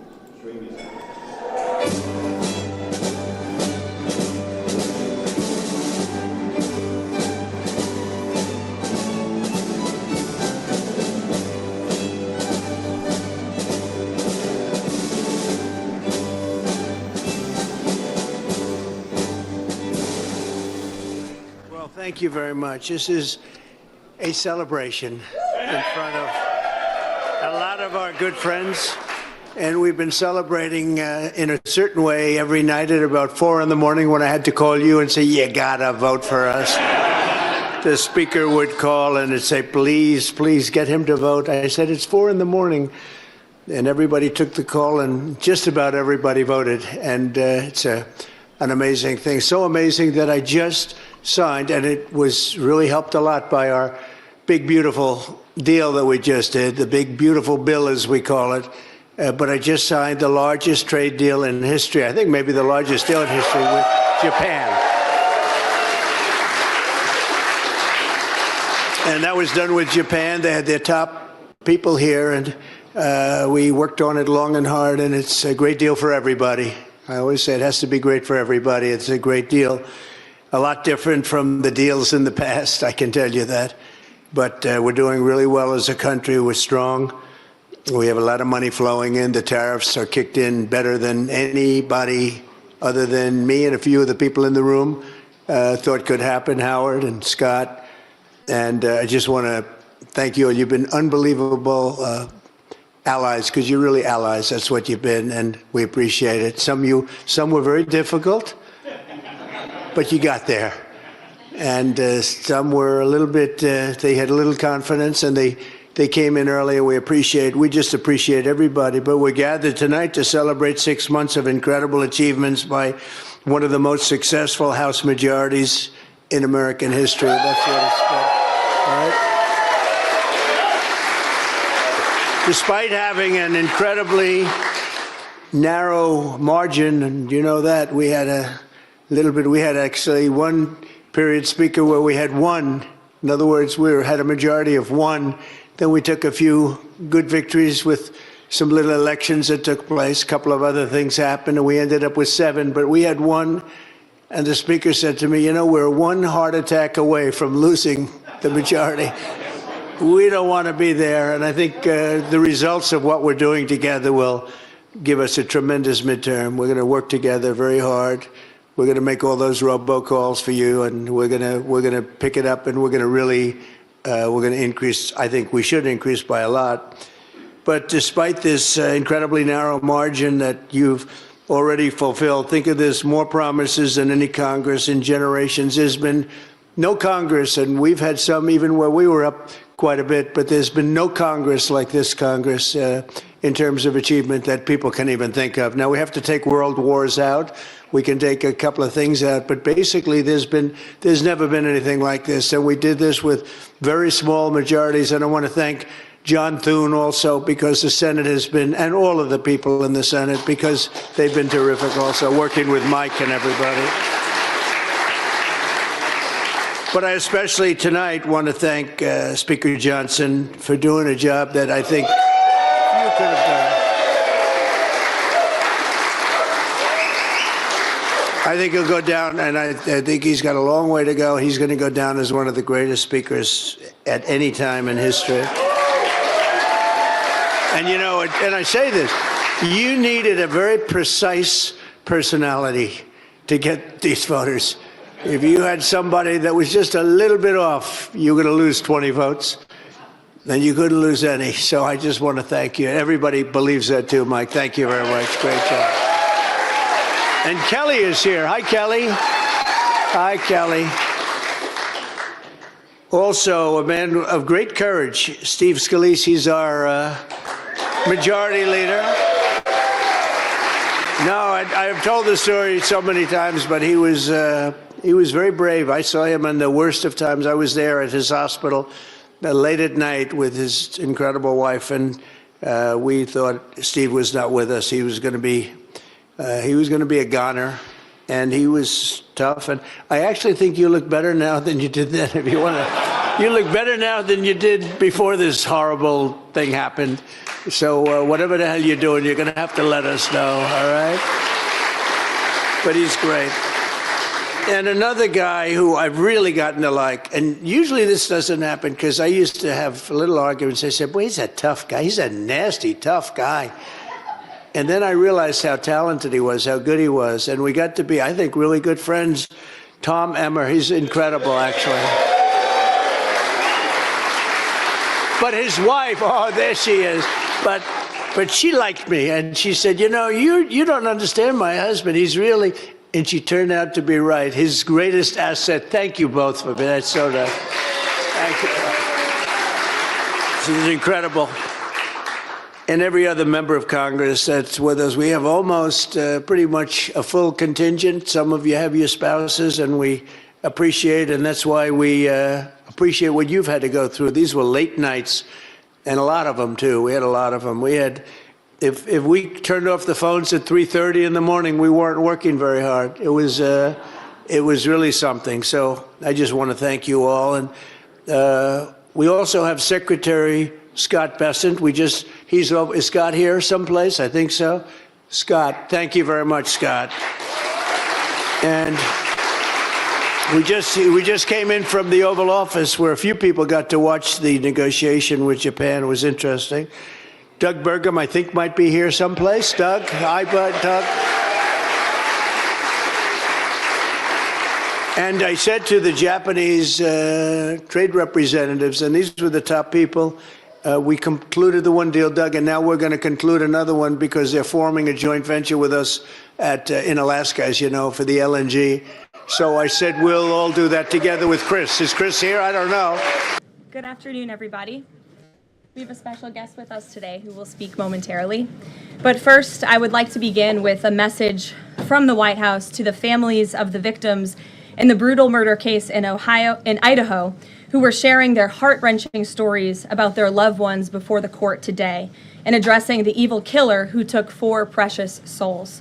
We are so sorry for the grief and the pain you have experienced at the hands of such a vicious and evil killer. Our nation grieves with you, and we will never forget the precious souls who were lost in this horrific act of evil. If it were up to the president, he would have forced this monster to publicly explain why he chose to steal these innocent souls. May God bless and watch over everyone affected by this unimaginable tragedy, especially the parents who lost their children. Let me begin with a few scheduling items off the top. Later this afternoon, President Trump will deliver the keynote address at the Winning the AI Race Summit here in Washington, D.C. President Trump believes it is non-negotiable that the United States wins the AI race, which is why today, President Trump will announce a bold and comprehensive AI action plan to sustain and enhance America's global AI dominance.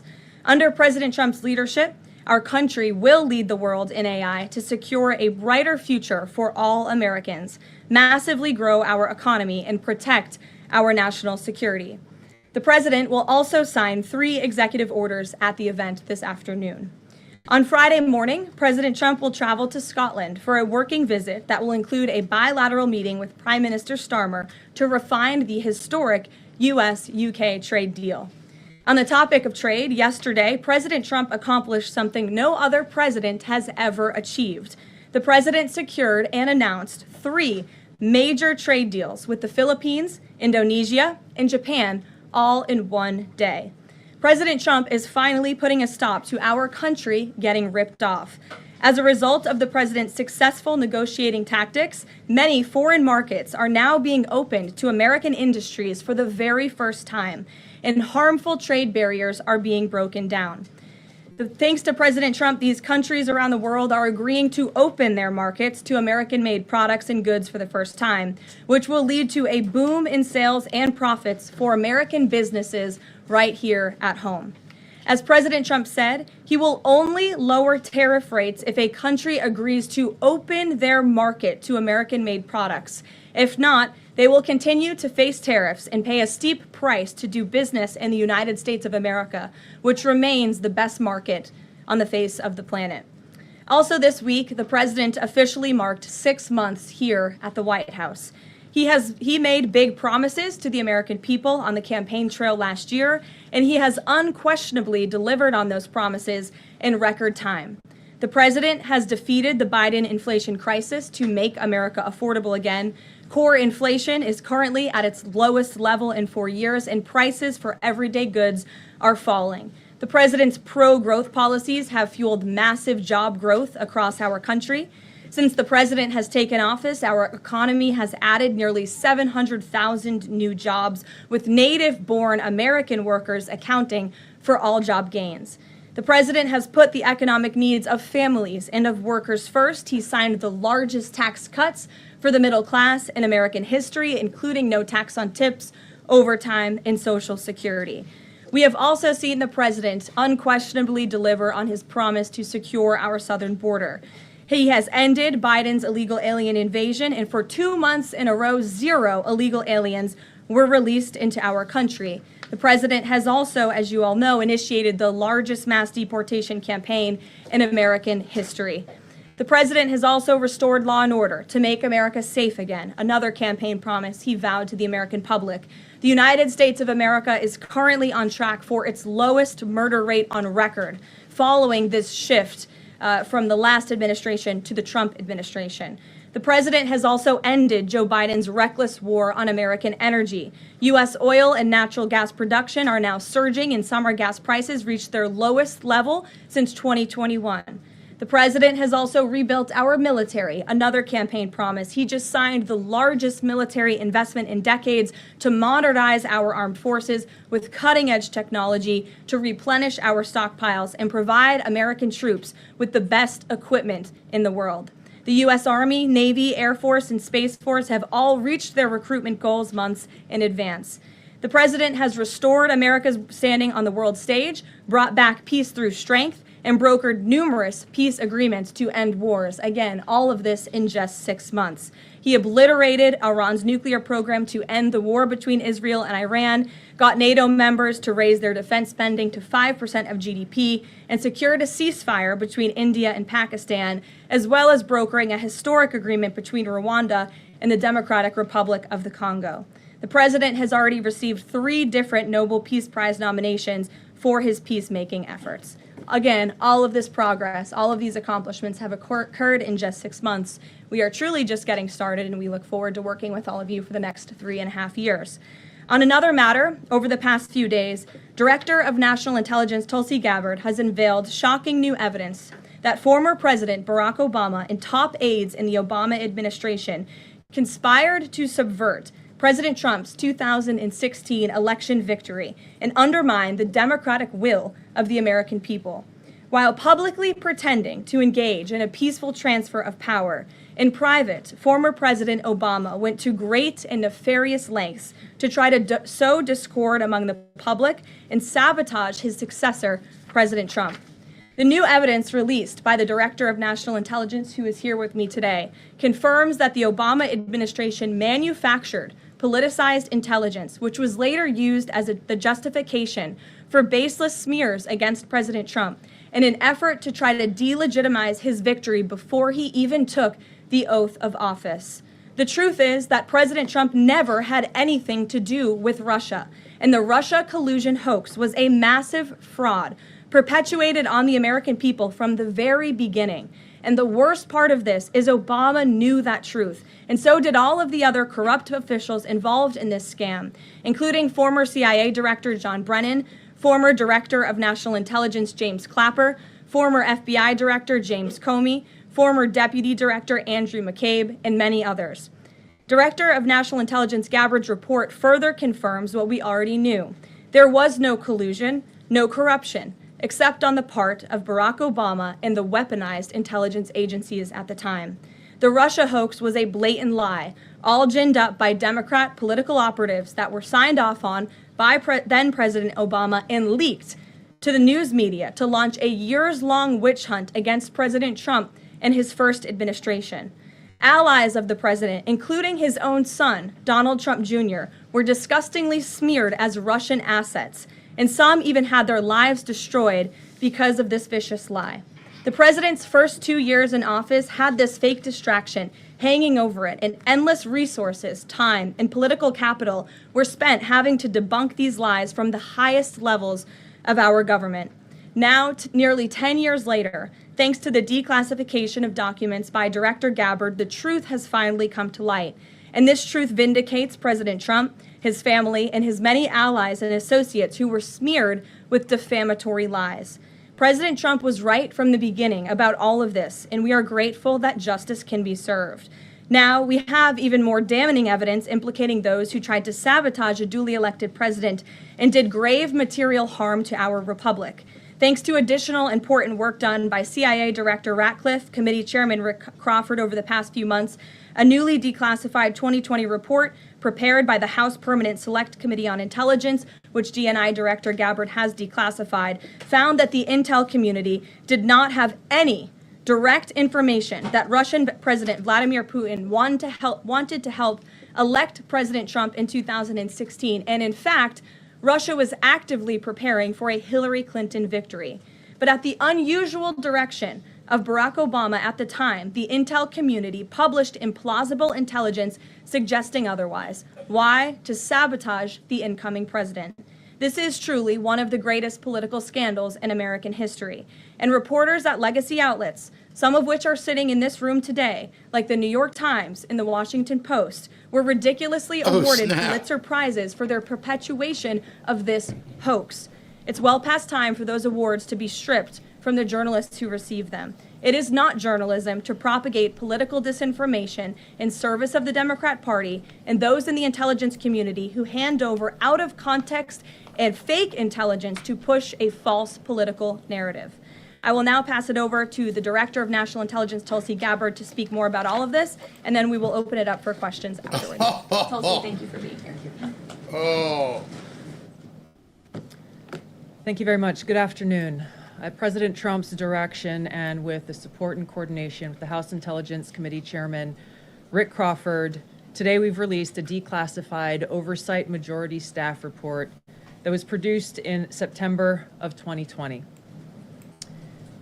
The stunning revelations that we are releasing today should be of concern to every American. This is not about Democrats or Republicans. This has to do with the integrity of our democratic republic and American voters having faith that the votes cast will count.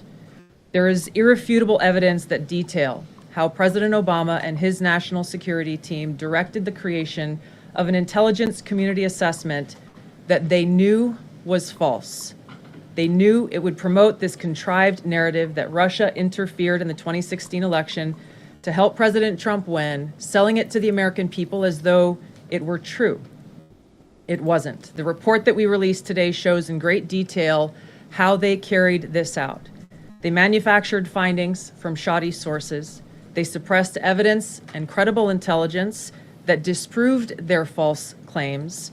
They disobeyed traditional tradecraft intelligence community standards and withheld the truth from the American people. In doing so, they conspired to subvert the will of the American people who elected Donald Trump in that election in November of 2016. They worked with their partners in the media to promote this lie, ultimately to undermine the legitimacy of President Trump and launching what would be a years-long coup against him and his administration. We're here today because the American people deserve the truth, they deserve accountability, and they deserve justice. The records that we released on Friday that were ODNI records, Senator Chuck Grassley's release on Monday of what is known as the Clinton Annex, which was an appendix to the Department of Justice Office of Inspector General's 2018 report, as well as the House Intelligence Committee's majority oversight report that we're releasing today, all come back to and confirm the same report. There was a gross politicization and manipulation of intelligence by the Obama administration intended to delegitimize President Trump even before he was inaugurated, ultimately usurping the will of the American people. I'm going to go over the key findings from the House Intelligence report, which investigated the claims that were made by an intelligence community assessment ordered by President Obama and published in January of 2017. First, Putin's principal interests relating to the 2016 election were to undermine faith in the U.S. democratic process, not show any preference of a certain candidate. In fact, this report shows Putin held back from leaking compromising material on Hillary Clinton prior to the election, instead planning to release it after the election to weaken what Moscow viewed as an inevitable Clinton presidency.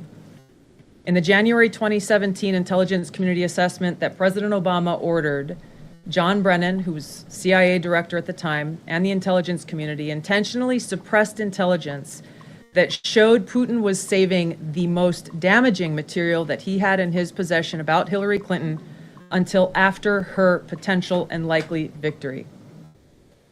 The report goes into great detail about the information that Russia and Putin had on Hillary Clinton, which included possible criminal acts like secret meetings with multiple named U.S. religious organizations in which State Department officials offered, in exchange for supporting Secretary Clinton's campaign for the presidency, significant increases in financing from the State Department.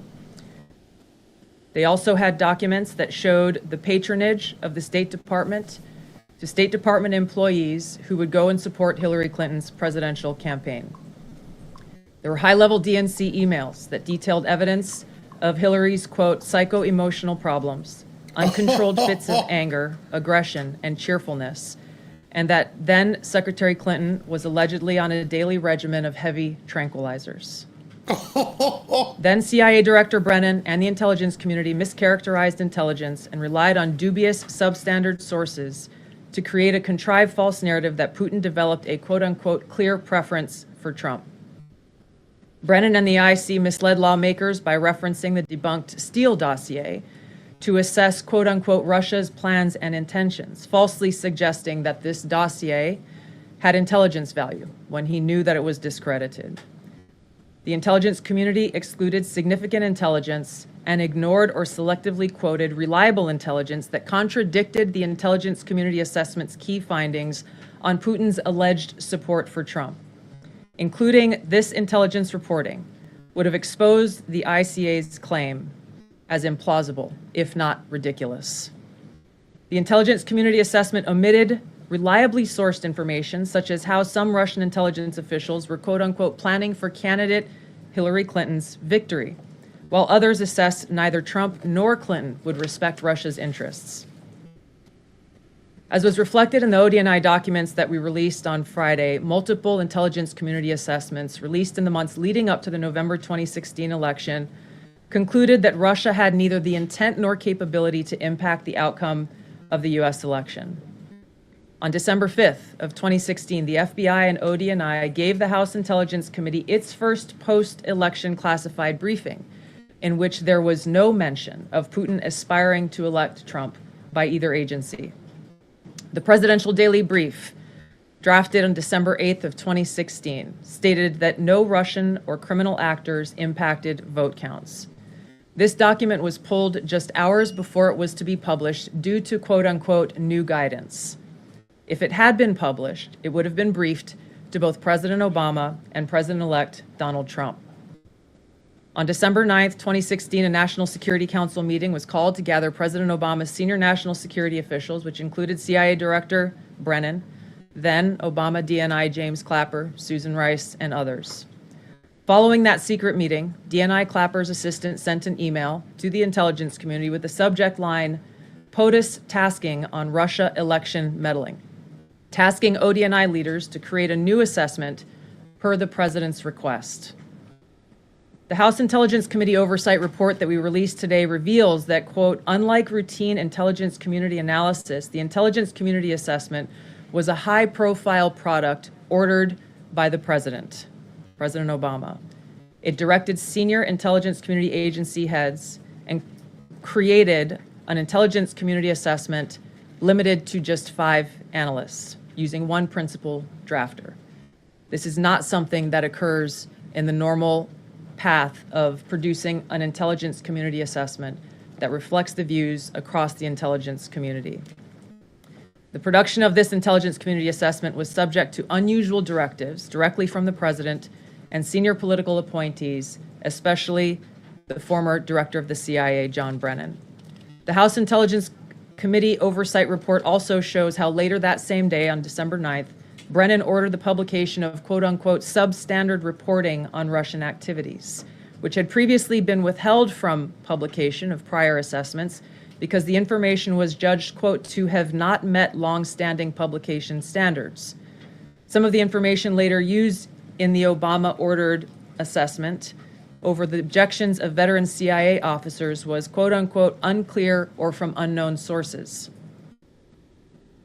The Intelligence Committee's Oversight Report reveals that CIA Director Brennan overruled senior CIA officers who challenged the Obama-ordered intelligence assessment, stating, quote, we don't have direct information that Putin wanted to get Trump elected. Yet, the Obama-directed assessment was published on January 6, 2017, which explicitly stated, quote, we assess Putin and the Russian government aspired to help President-elect Trump's election chances when possible by discrediting Secretary Clinton and publicly contrasting her unfavorably to him, end of quote. The CIA and FBI, then led by John Brennan and James Comey, expressed high confidence in this judgment, while the NSA expressed moderate confidence. Yet, as the report we released today shows, the ICA, the Intelligence Community Assessment, did not cite any report where Putin indicated helping Trump win was an objective. The opposite is true. With regards to the Steele dossier, we now know that one of the source documents that the Obama administration used in the creation of this intelligence assessment in January of 2017 was none other than the discredited, unverified Steele dossier. The House Intel report states, quote, contradicting public claims by then CIA Director Brennan that the dossier was not in any way incorporated into this intelligence assessment. The dossier was referenced in the intelligence assessment's main body text and further detailed in a 2-page assessment annex. John Brennan lied, and he denied using this dossier in this intelligence assessment that President Obama ordered because he knew it was discredited. It was a politically motivated, manufactured document. He directed senior CIA officials to use it anyway.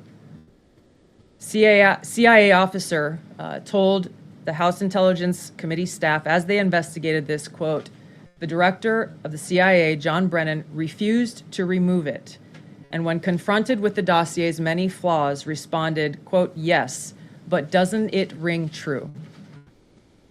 Even the bipartisan Senate Select Committee on Intelligence report published in 2020 criticized the FBI's handling of the Steele dossier, noting its completely unverified nature and purposeful sidestepping of intelligence community procedures in its use. Now, President Obama, Hillary Clinton, John Brennan, James Clapper, James Comey, and others, including their mouthpieces in the media, knowingly lied as they repeated the contrived narrative that was created in this January 2017 intelligence community assessment with high confidence as though it were fact. John Brennan, as CIA director, stated in a memo to his agency staff in December of 2016, saying, quote, there is strong consensus among us on the scope, nature, and intent of Russian interference in our presidential election. This was reported by NBC News, confirming that Brennan, along with James Clapper and James Comey, agreed with the CIA's assessment that Russia intervened to help Trump win the presidency. As Obama's Director of National Intelligence, James Clapper was tasked with overseeing the creation of this assessment in January of 2017 by President Obama, and he expressed confidence in its findings. In a 2018 interview with the Harvard Gazette, he talked about how he provided Trump with the same classified assessment that President Obama received, which included the high confidence judgment that Putin directly ordered the hacking and election interference. Clapper then went on to add, I think they, the Russians, actually influenced the outcome. This is a brief summary of the details that you'll find within the House Majority Staff's report in their investigation into the Obama-directed January 2017 Intelligence Community Assessment that leads us to the very same conclusion that we announced in the release of our documents on Friday. The implications of this are far-reaching and have to do with the integrity of our democratic republic. It has to do with an outgoing president taking action to manufacture intelligence to undermine and usurp the will of the American people in that election and launch what would be a years-long coup against the incoming President of the United States, Donald Trump. Thank you. Well, wow. Thank you, Tulsi. And we do want to take questions on this topic while the director has time for this topic. She will leave. I'm happy to take questions on other matters after that. But if anyone has questions for Director Gabbard, you're welcome to ask them. We'll start with our new media seat as always. Emily, go ahead. Thank you. And Director Gabbard, this one is for you. Do you believe that any of this new information implicates former President Obama in criminal behavior? We have referred and will continue to refer all of these documents to the Department of Justice and the FBI to investigate the criminal implications of this. For even former President Obama? Correct. The evidence that we have found and that we have released directly point to President Obama leading the manufacturing of this intelligence assessment. There are multiple pieces of evidence and intelligence that confirm that fact. Ed, go ahead. Director Gabbard, thank you. So just two questions, but to begin on that. The president yesterday, you've inferred that the former president helped lead a coup. Based on what you now see, do you believe President Obama is guilty of treason?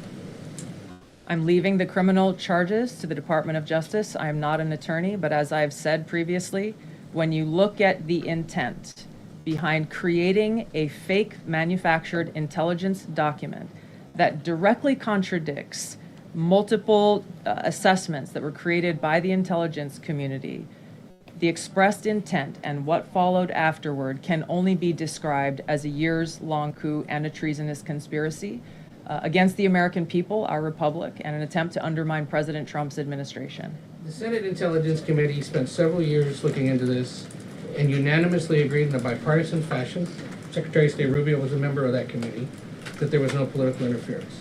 There was a years-long Justice Department investigation into this as well that also concluded no political interference. So help us, from a 50,000-foot level, explain, what do you now have that refutes those two conclusions? I will encourage you, in my role as the Director of National Intelligence, my job, again, as I said when I came into this role, was to make sure that we are telling the truth to the American people and that we are ensuring that the intelligence community is not being politicized.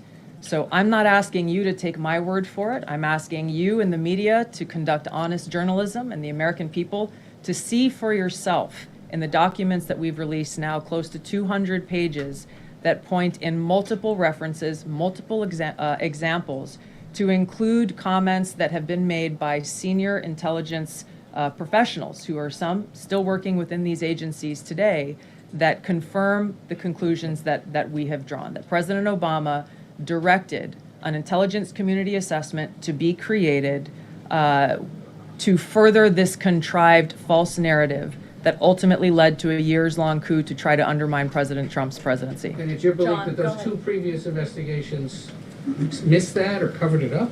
I'm telling you to look at the evidence. Look at the evidence, and you will know the truth. John. Thanks, Caroline. Thanks, Director Gabbard. You declassified these documents, if I'm not mistaken, Friday of last week, correct?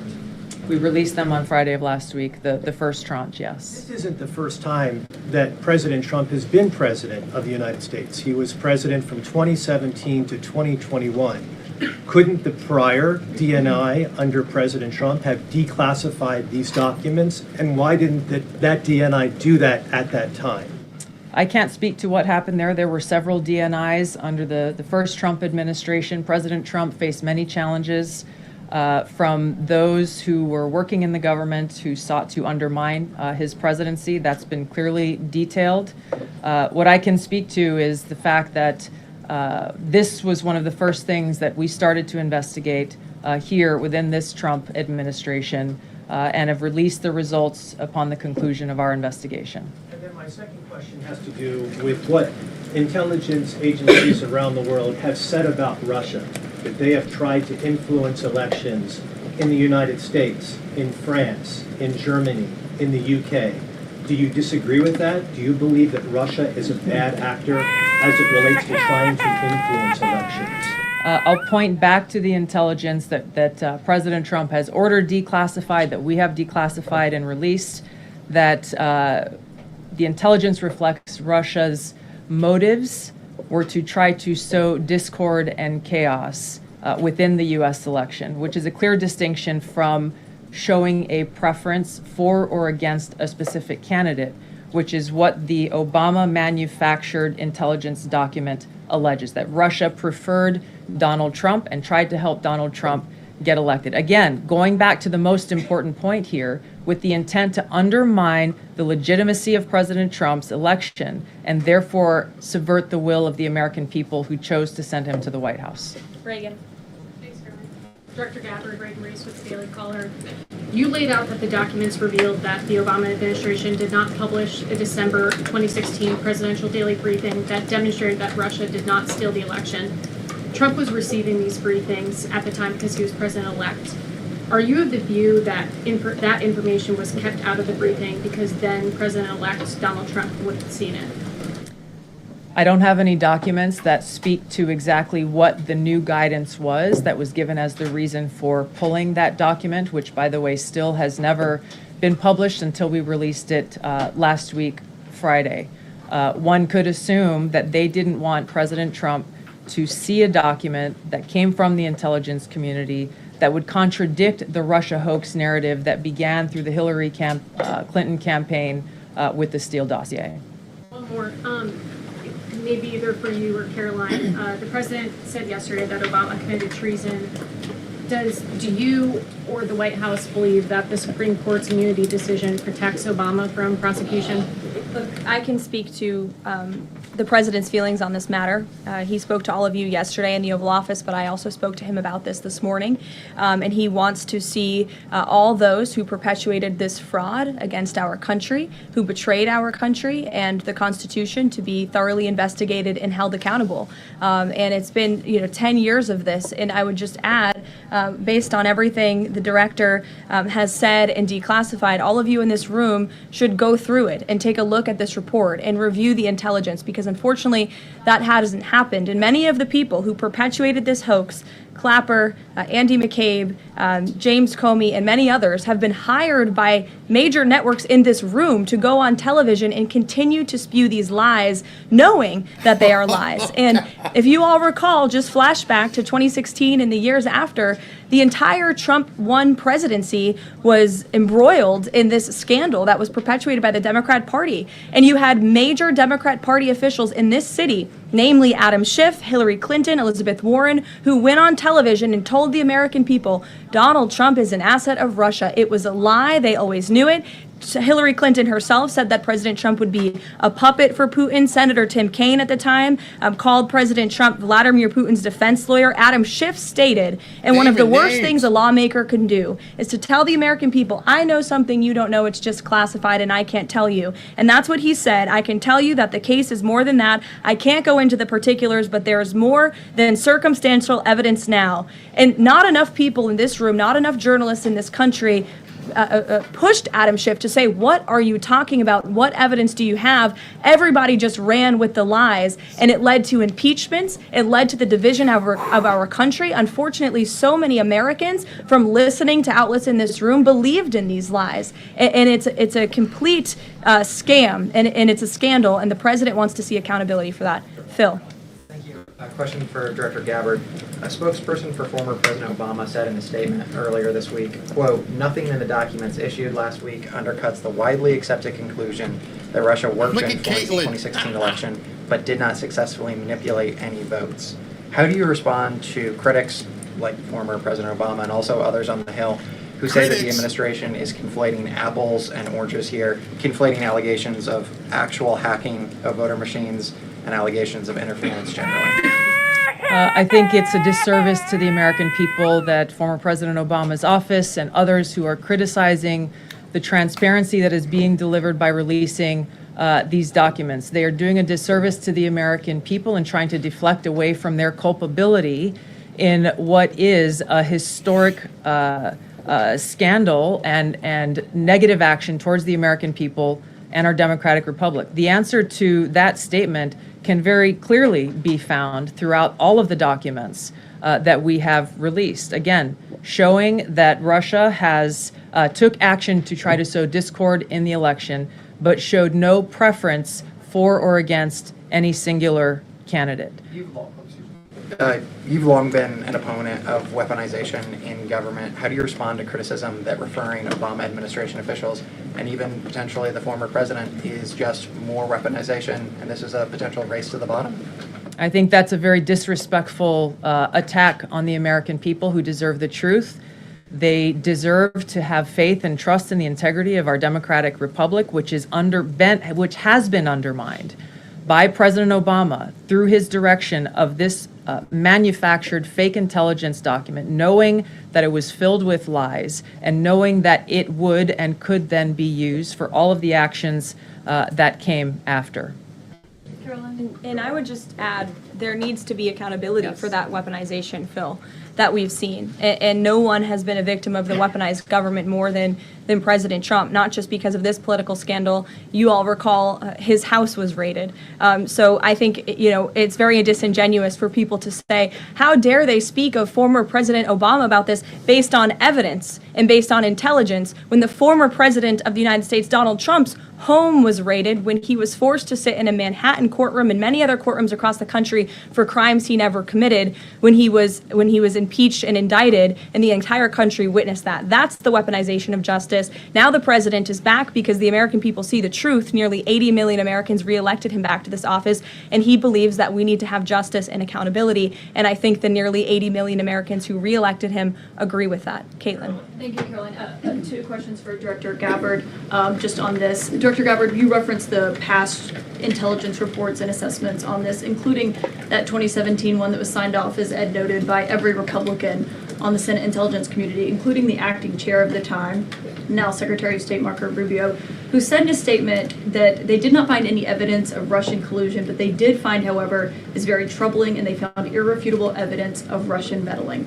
One, are you saying that he's wrong in that statement that he made then? And secondly, what would you say to people who believe that you're only releasing these documents now to improve your standing with the president after he said that your intelligence assessments were wrong? Well, first, I want to correct something that you stated, which was citing the Senate Intelligence Committee's report as being one and the same. I think you said the intelligence community. The Senate Intelligence Committee has a very different function than the Office of the Director of National Intelligence. The evidence and the intelligence that has been declassified and released is irrefutable. I'm going to let Karoline speak to Secretary Rubio. I'll speak to both questions. First, on Secretary Rubio, he put out a statement in 2020 following that Senate Intelligence Committee report, and he said what they found is troubling. We found irrefutable evidence of Russian meddling, which the Director of National Intelligence just confirmed for all of you, that Russia was trying to sow distrust and chaos. But what's the outrage in this that Secretary Rubio did not say at the time, the Democrats were saying at the time, is the fact that the intelligence community was concocting this narrative that the president colluded with the Russians, that the president's son was holding secret meetings with the Russians, all of these lies that were never true. And he also said at that time, we discovered deeply troubling actions taken by the FBI under Comey, particularly their acceptance and willingness to rely on the Steele dossier without verifying its methodology or sourcing. The Steele dossier that many outlets in this room ran as the gospel truth, and it was cooked up and paid for by the Clinton campaign. As for your second question, Caitlin, I think who is saying that she would release this to try to boost her standing with the president? Who has said that? Well, the president has publicly undermined her when it came to Iran. He said she was wrong. He told me that she didn't know what she was talking about. That was on Air Force One on camera. The only people who are suggesting that the Director of National Intelligence would release evidence to try to boost her standing with the president are the people in this room who constantly try to sow distrust and chaos amongst the president's cabinet, and it is not working. I will just answer your question directly. I am with the President of the United States every day. He has the utmost confidence in Director Gabbard. He always has. He continues to, and that is true of his entire cabinet, who is all working as one team to deliver on the promises this president made. Does anyone else have questions for Director Gabbard? And then we'll turn it over to a couple other questions. Christian, go ahead. Yeah, thank you. Director Gabbard, two follow-ups on questions that have been asked. You mentioned the previous DNIs during the president's first term. One of them reports to you right now, if I'm not mistaken, John Ratcliffe. So have you not spoken to him about why this information was not declassified during the first term? He was in that position for a very short period of time. The work that began back then, we have picked up and absolutely completed. We are continuing to investigate this. Additional whistleblowers are now coming forward because they see an opportunity for the truth to come to light. And as Karoline said, for real accountability to be brought forward. The accountability is the essential part of this. We can show the truth, reveal the truth. The accountability needs to occur to be able to start to restore that trust in the integrity of our democracy. And then just quickly, I know you said you would leave the charging to DOJ, but the statute of limitations on conspiracy is 5 years. So what else could they possibly pursue besides treason? I think that's a great question for Attorney General Pam Bondi. We're providing all of the evidence, all of the intelligence that we have, both redacted and unredacted versions, referring it to the Department of Justice and the FBI. We'll take one more. Charlie, go ahead. How credible was the information about Hillary Clinton's power from you? The report said that it was from sourced from the DNC. Have you seen that information? Do you think that maybe Russia was overemphasizing what they had? All I have seen is what the Intelligence Committee have reported through their investigation. I think the underlying point there is that we understand from intelligence what Russia said that they had. And the important point here is that if they were trying to influence the election, as President Obama and James Clapper and John Brennan, everybody said they were doing in order to support Donald Trump's election, they would have released the most damning of that information, some of which I detailed here. You'll find the rest in the report, prior to the election to help Donald Trump win. They specifically withheld what they had on her, the most damning information, because they thought that she would win the election. They had plans to release it just prior to her inauguration to, again, sow discord and chaos in America. And if I may, on Jeffrey Epstein, can you rule out that he was connected in some way to any kind of intelligence, either foreign or domestic? I haven't seen any evidence or information that reflects that. If anything comes before me that changes that in any way, support the president's statement loud and clear. If any credible evidence comes forward, he wants the American people to see it. Great. Director Gabbard, we thank you for Thank your you. time today. I know you're a busy woman, Thank so you. we'll let you get out of here, but thank you so much. Okay. I know there's many issues going on today across the world and here at home. If you have any other further questions, I'm happy to take them. Ed, why don't you go ahead? Yeah, thank you, Caroline. So the Japan trade deal, is that Japan trade deal the start of this number of trade deals that the Treasury Secretary says we're going to see by August 1st?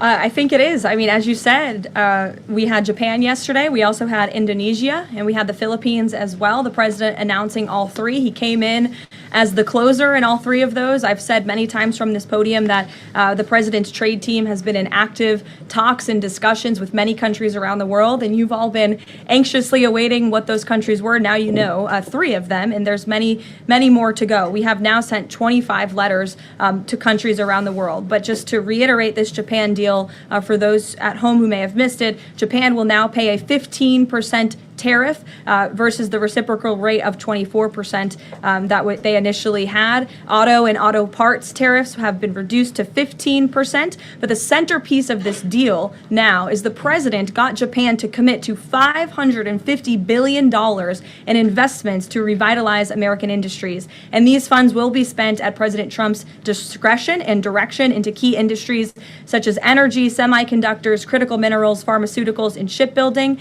And the U.S. will retain 90% of the profits from any investments made by this $550 billion fund. This was originally a $400 billion investment that President Trump then negotiated to an increase of $150 billion, making it a $550 billion deal for the American people. And I just want to emphasize, Ed, I see you have a follow-up, but it's very important. Japan has agreed to open their markets to many very key sectors in American-made products that have really faced very strict tariff and non-tariff barriers prior. So thanks to the president, Japan's markets will now be open to American-made products and goods. This is big news for our tech companies and our farmers as well. On Monday, the Treasury Secretary is going to Stockholm to talk to the Chinese delegation. What does the president hope to get out of that meeting? Are there deliverables? I won't speak to any deliverables or set expectations. I'll let the Secretary of Treasury do that. But I did speak to him yesterday about his upcoming trip, and he looks forward to continuing discussions with his Chinese counterparts. The president has ensured that we have a good continuing working relationship with China that benefits the United States. And so the Secretary of Treasury will be obviously discussing those key matters, but I'll let him set the expectations. One more, if I may.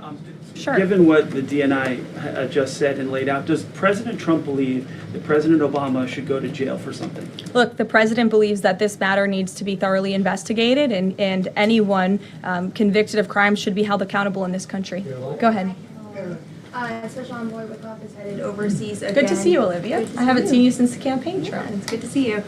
He's headed back overseas. Can you give us a sense of what the marching orders are to some of the people he'll be meeting with, and specifically as it relates to Gaza and ongoing talks there? Yes.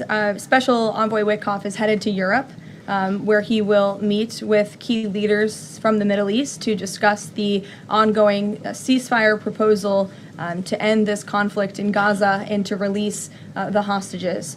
These are very sensitive negotiations that are currently taking place. I spoke to Special Envoy Witkoff last night about them. I will let him speak further on the matter, but the President and Special Envoy Witkoff has made the administration's goals clear. We want this ceasefire to happen as soon as possible, and we want these hostages to be released. Go ahead. Caroline, a Florida federal judge has refused to allow the Epstein grand jury materials to be released. Does the President want the administration or Department of Justice to appeal that ruling?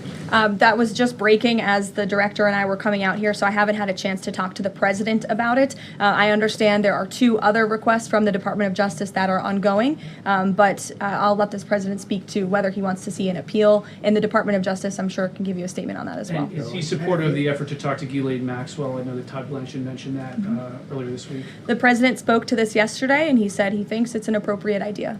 Kelly. What is the accountability that you would like to see if this current president is the one who brought the case to the Supreme Court and Chief Justice Roberts made clear in his opinion that a sitting president's responsibilities in office cannot lead to prosecution, immunity? So what is it the President Trump wants regarding President Obama, given that fact? And the special counsel at the time, Durham, when that Supreme Court matter was not in effect, could have charged anyone and did not.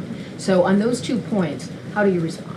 Look, the President has made it clear that he wanted these documents to be declassified. He wanted the American people to see the truth, and now he wants those who perpetuated these lies and this scandal to be held accountable. As for what accountability looks like, as the director said, it's in the Department of Justice's hands, and we trust them to move this ball forward. Well, you would agree Stephanie. President Obama cannot be charged based on that immunity. Again, I'll leave that to the Department of Justice. Stephanie. In light of the Japan deal, are sectoral tariffs now up for negotiation with trading partners? And in a similar note, are these negotiators asking for investment funds, sort of like what Japan had agreed to? As for sectoral tariffs, I understand that the President continues to be in talks with our Secretary of Commerce. We have made commitments on various sectoral tariffs, as you know. The Department of Commerce has initiated studies to then move forward with implementing those sectoral tariffs. So I would defer you to them for further comment. Meredith. I wanted to ask if the White House has any update on the Commerce Department employee who's been detained or banned from exiting China, and if there are any efforts to get him out. I can assure you and the American people that the administration is actively monitoring the situation and engaged, but typically we don't comment on individual cases like this as we are sorting them out. Sure. Yes. Behind you, Dr. Harper, sorry. Go ahead, to the lady sitting down in the blue. Yes. Okay. What's your name? What's your name? My name is Caroline also. Caroline Voda with the Center Square. Great.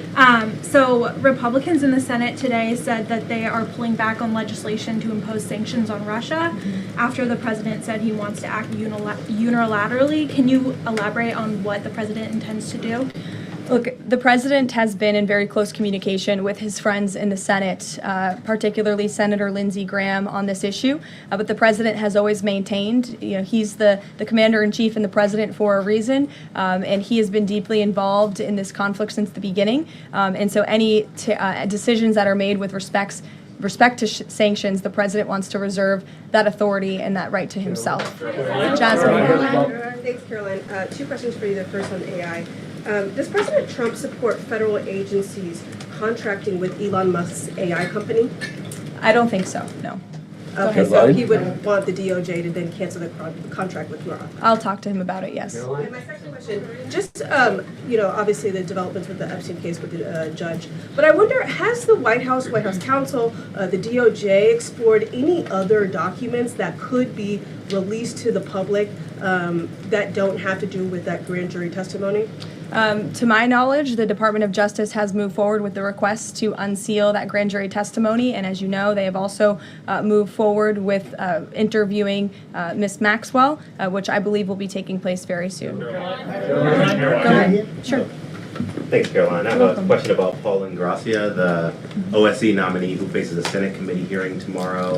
Tom Tillis said that he wouldn't vote for Ingrassia if a vote came to the Senate floor.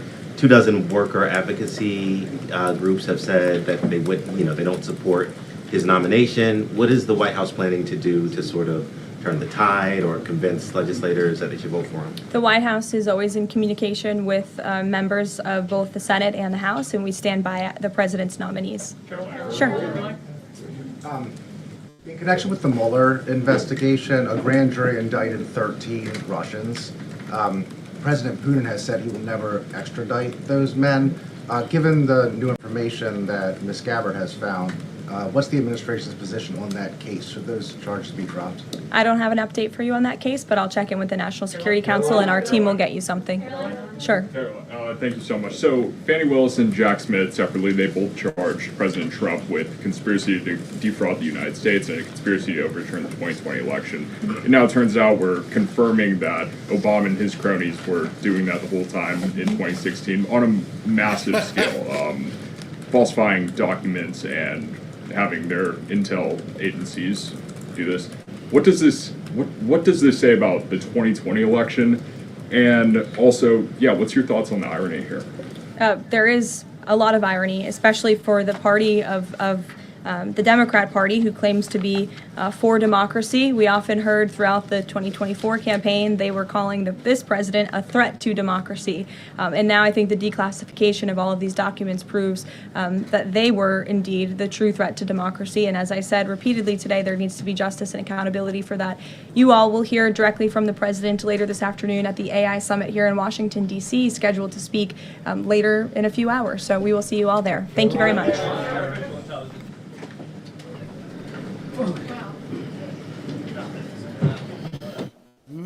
Oh, yeah. Okay.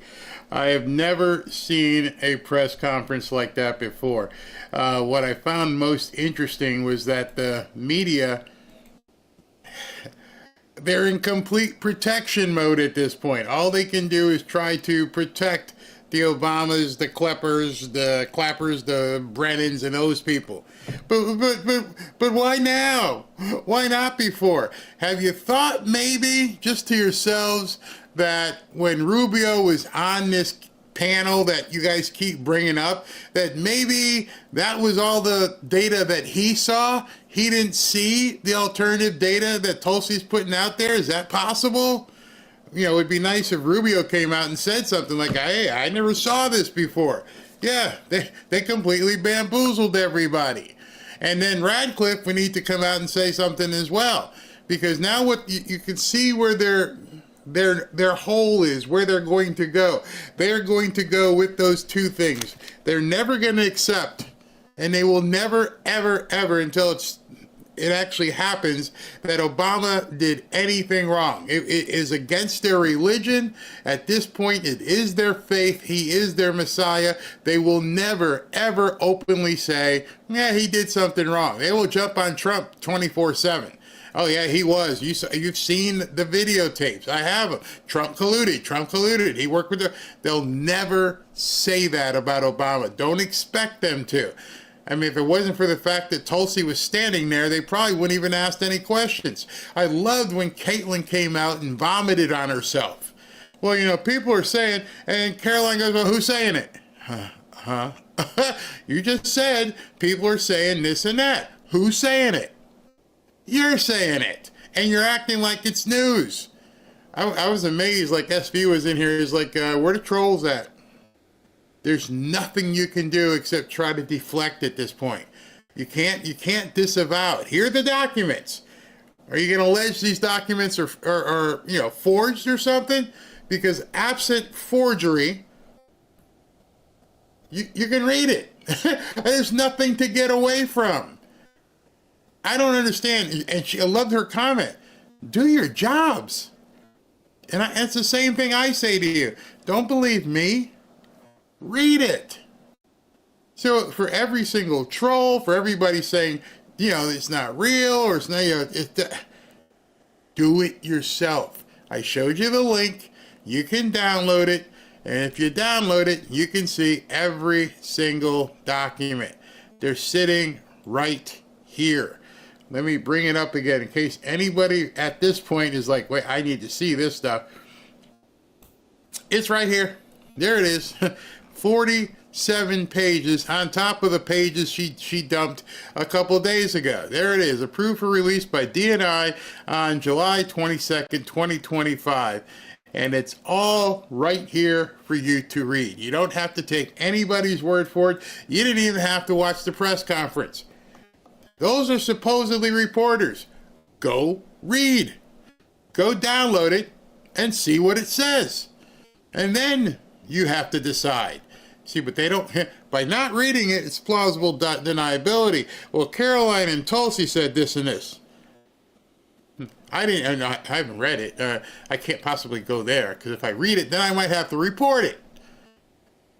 The big bombshell they wrote. Now you got to have somebody else has got to come out with a statement today. Obama, he made his statement by mistake yesterday, so now here comes the next statement. I'm waiting for it. I'm waiting for SV to hit me up with a text or something, because Hillary now has to respond. Hillary now has to respond and say, hey, no, they didn't throw me in the Scooby truck because I was having some sort of diabetic problem, and no, I wasn't on psychotropic drugs. Now this is in there. Now, as a reporter, why are you asking me? I'm not, Karoline's like, don't ask me. Here's the report that your people put out. Go look it up. Start digging. Hey, Hillary, you sick?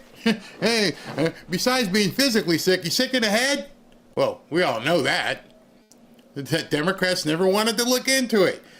Remember the day where I'm going to have to get that video and show it later. Okay, if you weren't on a psychotropic drug, were you drunk?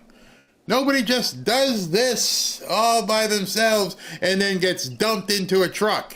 It wasn't an ambulance. It wasn't like there was something life-threatening. So something went, didn't match, something short-circuited, and they had to throw you in the back of a truck. So if it wasn't life-threatening, explain to us. Tell us what it was that you had to be thrown into a back of a truck like a bag of potatoes. We all saw it. No explanation was ever given about that. Oh, it was heat. Man, I played football in the heat. This ain't happening. No explanations are even asked for by this media. But now, all this stuff that they put out there, let me find it. Where was it? Let me bring those back up for you so you guys can see it as well. Okay, where is it? All right. Well, let's recap the stuff with Hillary, because now she's going to have to make a response. All right. SB just sent me the Hillary video. Oh, I got to get that. Hold on a second. 1 second. Let me bring up the Hillary video. All right. So you guys, maybe you don't remember this. Maybe this is something you weren't aware of. But this, let me rewind it. She's not doing. Okay. Remember, this was a 9/11 commemoration. For what year, I don't remember. And she had to leave the event early. And so they pull up the big Scooby van, and watch what they do to Hillary here. Oh, yeah. Oh, hey, wait. Oh, hey, just get your ass in this truck and shut up. Oh, let's go face forward. Hey, let's try to block the cameras. Make sure nobody sees what's happening. It would be better for her at this point to come out and say, I was drunk. That would be the best thing, because that looked like somebody, that's like Aunt Sarah after she's had too much in the New Year's Eve cocktail, and you just do, because nobody looks like it's okay, when you look at this, you don't see like a medical emergency. They're not looking for an ambulance to take her to the hospital. It's like, yeah, this is Hillary. She's at it again. She's just she can't stand up. Face plant. Yeah, let's get her in there. So maybe she was drunk at 10 o'clock in the morning. Whatever it is. You have to explain it, because we don't know what the hell it was. But now we have this information, and this is what people have said. All right. Claims that Hillary was on heavy tranquilizers and suffering, quote, intensified psycho-emotional problems. Yeah, we all knew that. We knew she was a psycho. Evidence of severe health ailments like type 2 diabetes and ischemic heart disease. She was not suffering from a heart problem at that point. There were no doctors doing any compressions trying to fix her. That was something else. Evidence of secret meetings and payments and everything else. All right, Hillary, you're on the clock. What do you got to say about this? We love to know what exactly you have to say about all of that. The media never talked about that incident. So every day, it seems like Tulsi is dropping more information. The media is not going to accept it. Their job is to make sure that the abnormies don't know what the hell's going on. And they'll continue with that. So this was just amazing. This is amazing what happened. She had the second case of TDS. Oh, man. Well, somebody said that 3 officers just got shot in Colorado. Load up, people. Load up. Because where this thing is going, you're going to see some really squirrely stuff, no doubt. All right, so I'm going to cut it here because we've been going on for 2:44, plus with the after party and everything else. It'll be for, it'll end up being at 3 hours. President Trump is speaking at 5 o'clock, so I'm sure whatever news happens between now and then, I will get it to you. We'll go ahead and get ready to go live about 4:30, we'll say. And then he'll do 5, and then after that, I'm going to go to anniversary dinner with my wife, number 32. Oh, I forgot to show you guys something. Oh, wait a second. What is this? Oh, that's the wrong window. That's right, what that is. Before I go, and I have to say thank you to you guys. Hold on one second. Yes. Okay, so I can show you this. All right, so YouTube's new ranking has come out, and they call her Daddy podcast, yikes, is number 1. They actually beat Joe Rogan this week. Come on, Joe, you're letting a porn podcast basically beat you? But anyway, so all the numbers are here. You guys can look at it yourself and go take a look at it. But we here came in at number 61 this week, which I thank you guys. Where am I? There's my big head. Number 61. Thank you.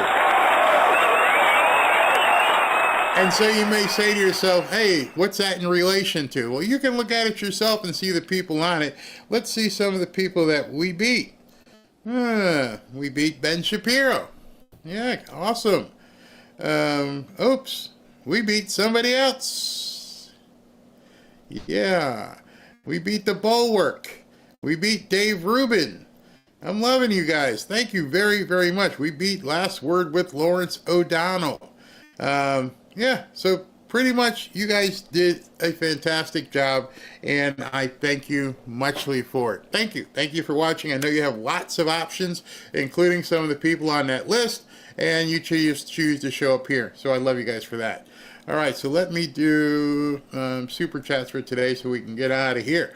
All right, Party Dog, why do Caitlin Clark even waste time to show up to embarrass herself? I don't know. And she's such an evil-looking person. She just sits there with a scowl on her face and just seems like, you know, I'm Caitlin. And I think her name, Caitlin Collins, I think her name is. Caitlin Clark is a basketball player. Oops, I got to go back to the top. I didn't do the top. All right, Joshua Bennett. So I watched the first hour of the Hunter Biden interview. It was interesting, but he started to lose me when he tried to explain why crack is safer than alcohol. Yeah, he's out there. Joshua a second time. But truly, the only thing I took away from that interview is that I would pay to see Don Jr. and Hunter debate on a podcast. People ask me, why didn't I show it? I'm like, I didn't want to get into all of the crazy F-bomb stuff that he was into. So, nah. Bielka, Barry was watching Alpha Warrior DEFCON 0 last night. It was eye-opening. Great info. Yeah, we're going to get him back on the show as well. Demon of Cybertron, y'all thought the media was crying about Colbert getting canceled? Wait till Trump tells RFK to finally pull the plug on the pharma ads. Whew, that will be awesome. Karen C4, rumors are going around that Democrats are going to file article of impeachment against President Trump. You mean again. So I think what's Wolf Boy's name? What's the guy with the beard that goes all the way? Al Green. he keeps trying to impeach him. Good luck with that. You got nothing else. Waste your time. Nancy Marie Negre. What about murder? The chef who killed him. That'd be very interesting to dig back up. The guy who drowned in like a foot of water. Bee Gees. Dan Bongino was big on this when he wrote Spygate. What is coming out now was Bongino, baby. Wonder if it's helping Tulsi with the case. And you're forgetting one other guy who has been proven completely right. That would be Donald Trump. Captain Danny. Whistleblowers coming forward is huge. At this point, I think the recruitment is on big time. Save your own ass. At this point, you do not want to be standing when the music stops. Vishu, I remember Ted Kennedy discovered and promoted Obama, and Obama had abstained from every vote in Congress. He has no voting record. Cat Fan Life, do you think, now looking back, was 8647 Comey's white flag and safe passage? Nothing else makes sense, but if you want to live and have eyes on you, it does. You have to believe at this point. Understand, people saw what Manafort, Roger Stone, Michael Flynn, Sidney Powell, Rudy Giuliani. You see, going to jail, this is really important. Going to jail may not be the worst thing for these people. Well, Barry, you should be locked up. What they think, they probably think, well, I could do 3 or 4 years. I could do it. What they can't take is being broke. See, once you've had tens of millions of dollars and you got to spend all that on legal fees, even if you get off, you don't get the money back. And so I think some of these people would be like, yeah, I could probably do 5 years. I can't do, you ain't got no money. And so we look at things now and we see what happened to Rudy and Michael Flynn and Roger Stone and Paul Manafort and even Steve Bannon. It wasn't the time that hurt them.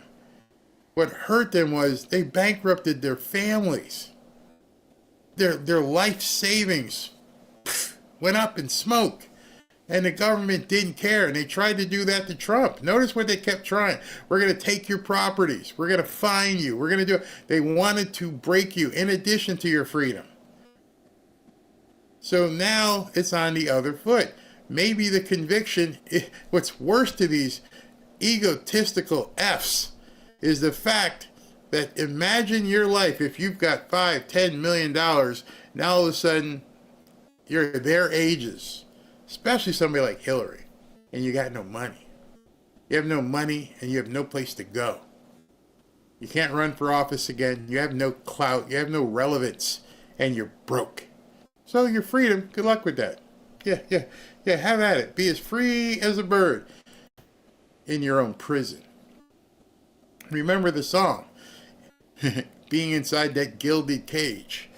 Susie Ryman, Barry, thank you for explaining situations as they are happening. You're a great teacher. Could you please take one time today to explain the U.S. debt clock? I look at it every day, but some things I don't understand. Will do. Captain Danny, is it true that yes, dear is the secret? Yes, dear is one of the secrets. The other secret, it took me like forever to learn, was to say, I'm sorry. Even if you didn't do anything. But make it look like you, I'm sorry, babe. No, that ain't gonna work. I'm so sorry. And even though you're sitting there going, I don't even know what I did, but it worked, so I'll just shut up now, okay? I hope she's not still listening. Otherwise, the door's gonna open, she's probably gonna kick me in the butt. But yes, dear works as well. Meme, California. See documented by Joel Gilbert. Dreams from My Real Father. You'll understand why Obama records are sealed good for movie night, but preview first pics of his mother are X-rated on Roku channel. Oh, that'll get us more views. Dreams from My Real Father. I might have to look that up. Yeah, that might be something we can watch next week or so. Real Father. Okay. Obama asked for a cell-facing Medicare. Definitely check out the documentary Obama. There's so many. There's so many. Thanks, Joe. Bee Gees, Dan Bongino has to be beyond happy. This is finally happening. Many, especially over POTUS. And I'm not gloating, because what this has done is shown the American people who are willing to see that our government is crap. And you can tie in the whole Epstein thing. You can tie in water, all of it. These people have enslaved us. They have taken your money year after year after year, throwing people in jail because they didn't give them enough. Their fair share wasn't paid. They kept taking and taking and taking. And all you're supposed to do is work 40 years, retire, and here's a little pittance called Social Security. I would rather if you would put some money in gold and silver for me. Rose Hunter, happy anniversary. Thank you. Hey, thank you very much. Party Dog, around about now, dude Obama is probably wishing Elon Musk would charter him a flight to far, far away. Go out to Mars someplace. You're right. And the only thing that's saving them is that they know that the media will try their best to cover. So the story that will come out today is that it was old news, and there's nothing there. There's no smoking gun. There's no there. And Obama's still the greatest thing to ever walk. Bielka, the media's still trying to cover it up. They have to. That's what they were paid to do. Lindsay, media should be called out and seriously held accountable for not covering the press conferences. Oh, did they not even cover the press conference, even with Tulsi out there? Shameful.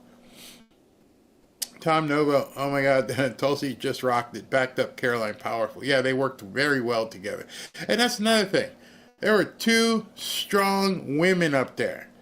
Notice that. They were up there by themselves. There was no man up there. It was two women. So every time Mark Cuban said he doesn't like smart women, I think I just saw two very smart women. Tom Schuster, I can't stop dancing. Iron Panther, Tulsi should be the next Wonder Woman. Yeah, she looks like it. The Caitlin Clark and Sophie Cunningham of the Trump administration. He's talking about those two. That's pretty interesting. Good analogy. Thomas Schuster, there's a lot of journalists who have red butts after that spanking. Whatsoever, she's a bulldog, hot. Party dog, white. It's Caitlin Collins. That's what I read before. Okay, where did I leave off? I love how the news is all silent. They are all guilty and not doing their own research. Culpable deniability. Nicholas, thank you for the anniversary wish. Stephen Listener, make t-shirts saying Batman and Robin cutting havoc. But I'd probably end up being Robin. Even though her name is Robin, she'd want to be Batman. One of the reasons I never got a motorcycle ever, because she's like, I'm not riding behind you. I'm like, what do you mean? You'd have to ride behind me. You forgot to show the coughing video of Hillary. Yeah, that one too. Mary Kellensbury, Texas House Speaker, Republican, has just assigned 2 Democrats to redistrict Texas counties. They hate it. Abbott's got to step in or something. Linda Acosta, mainstream media belongs to the deep state. Yep, podcasts belong to truth seekers. Absolutely. Beverly Litton, get ready for a spin machine and call for violence. Hope the whistleblowers have lots of protection. And yeah, they don't know who they are. That's the other thing. And Tyrus gave the best explanation on why Hunter showed up for interviews. Yep, I'll have to check that out. I saw something trending that he must have said that people were talking about. So that's where we are today. I'm going to go to the after party, and I'll see you guys around 5 p.m. All right, let's do that.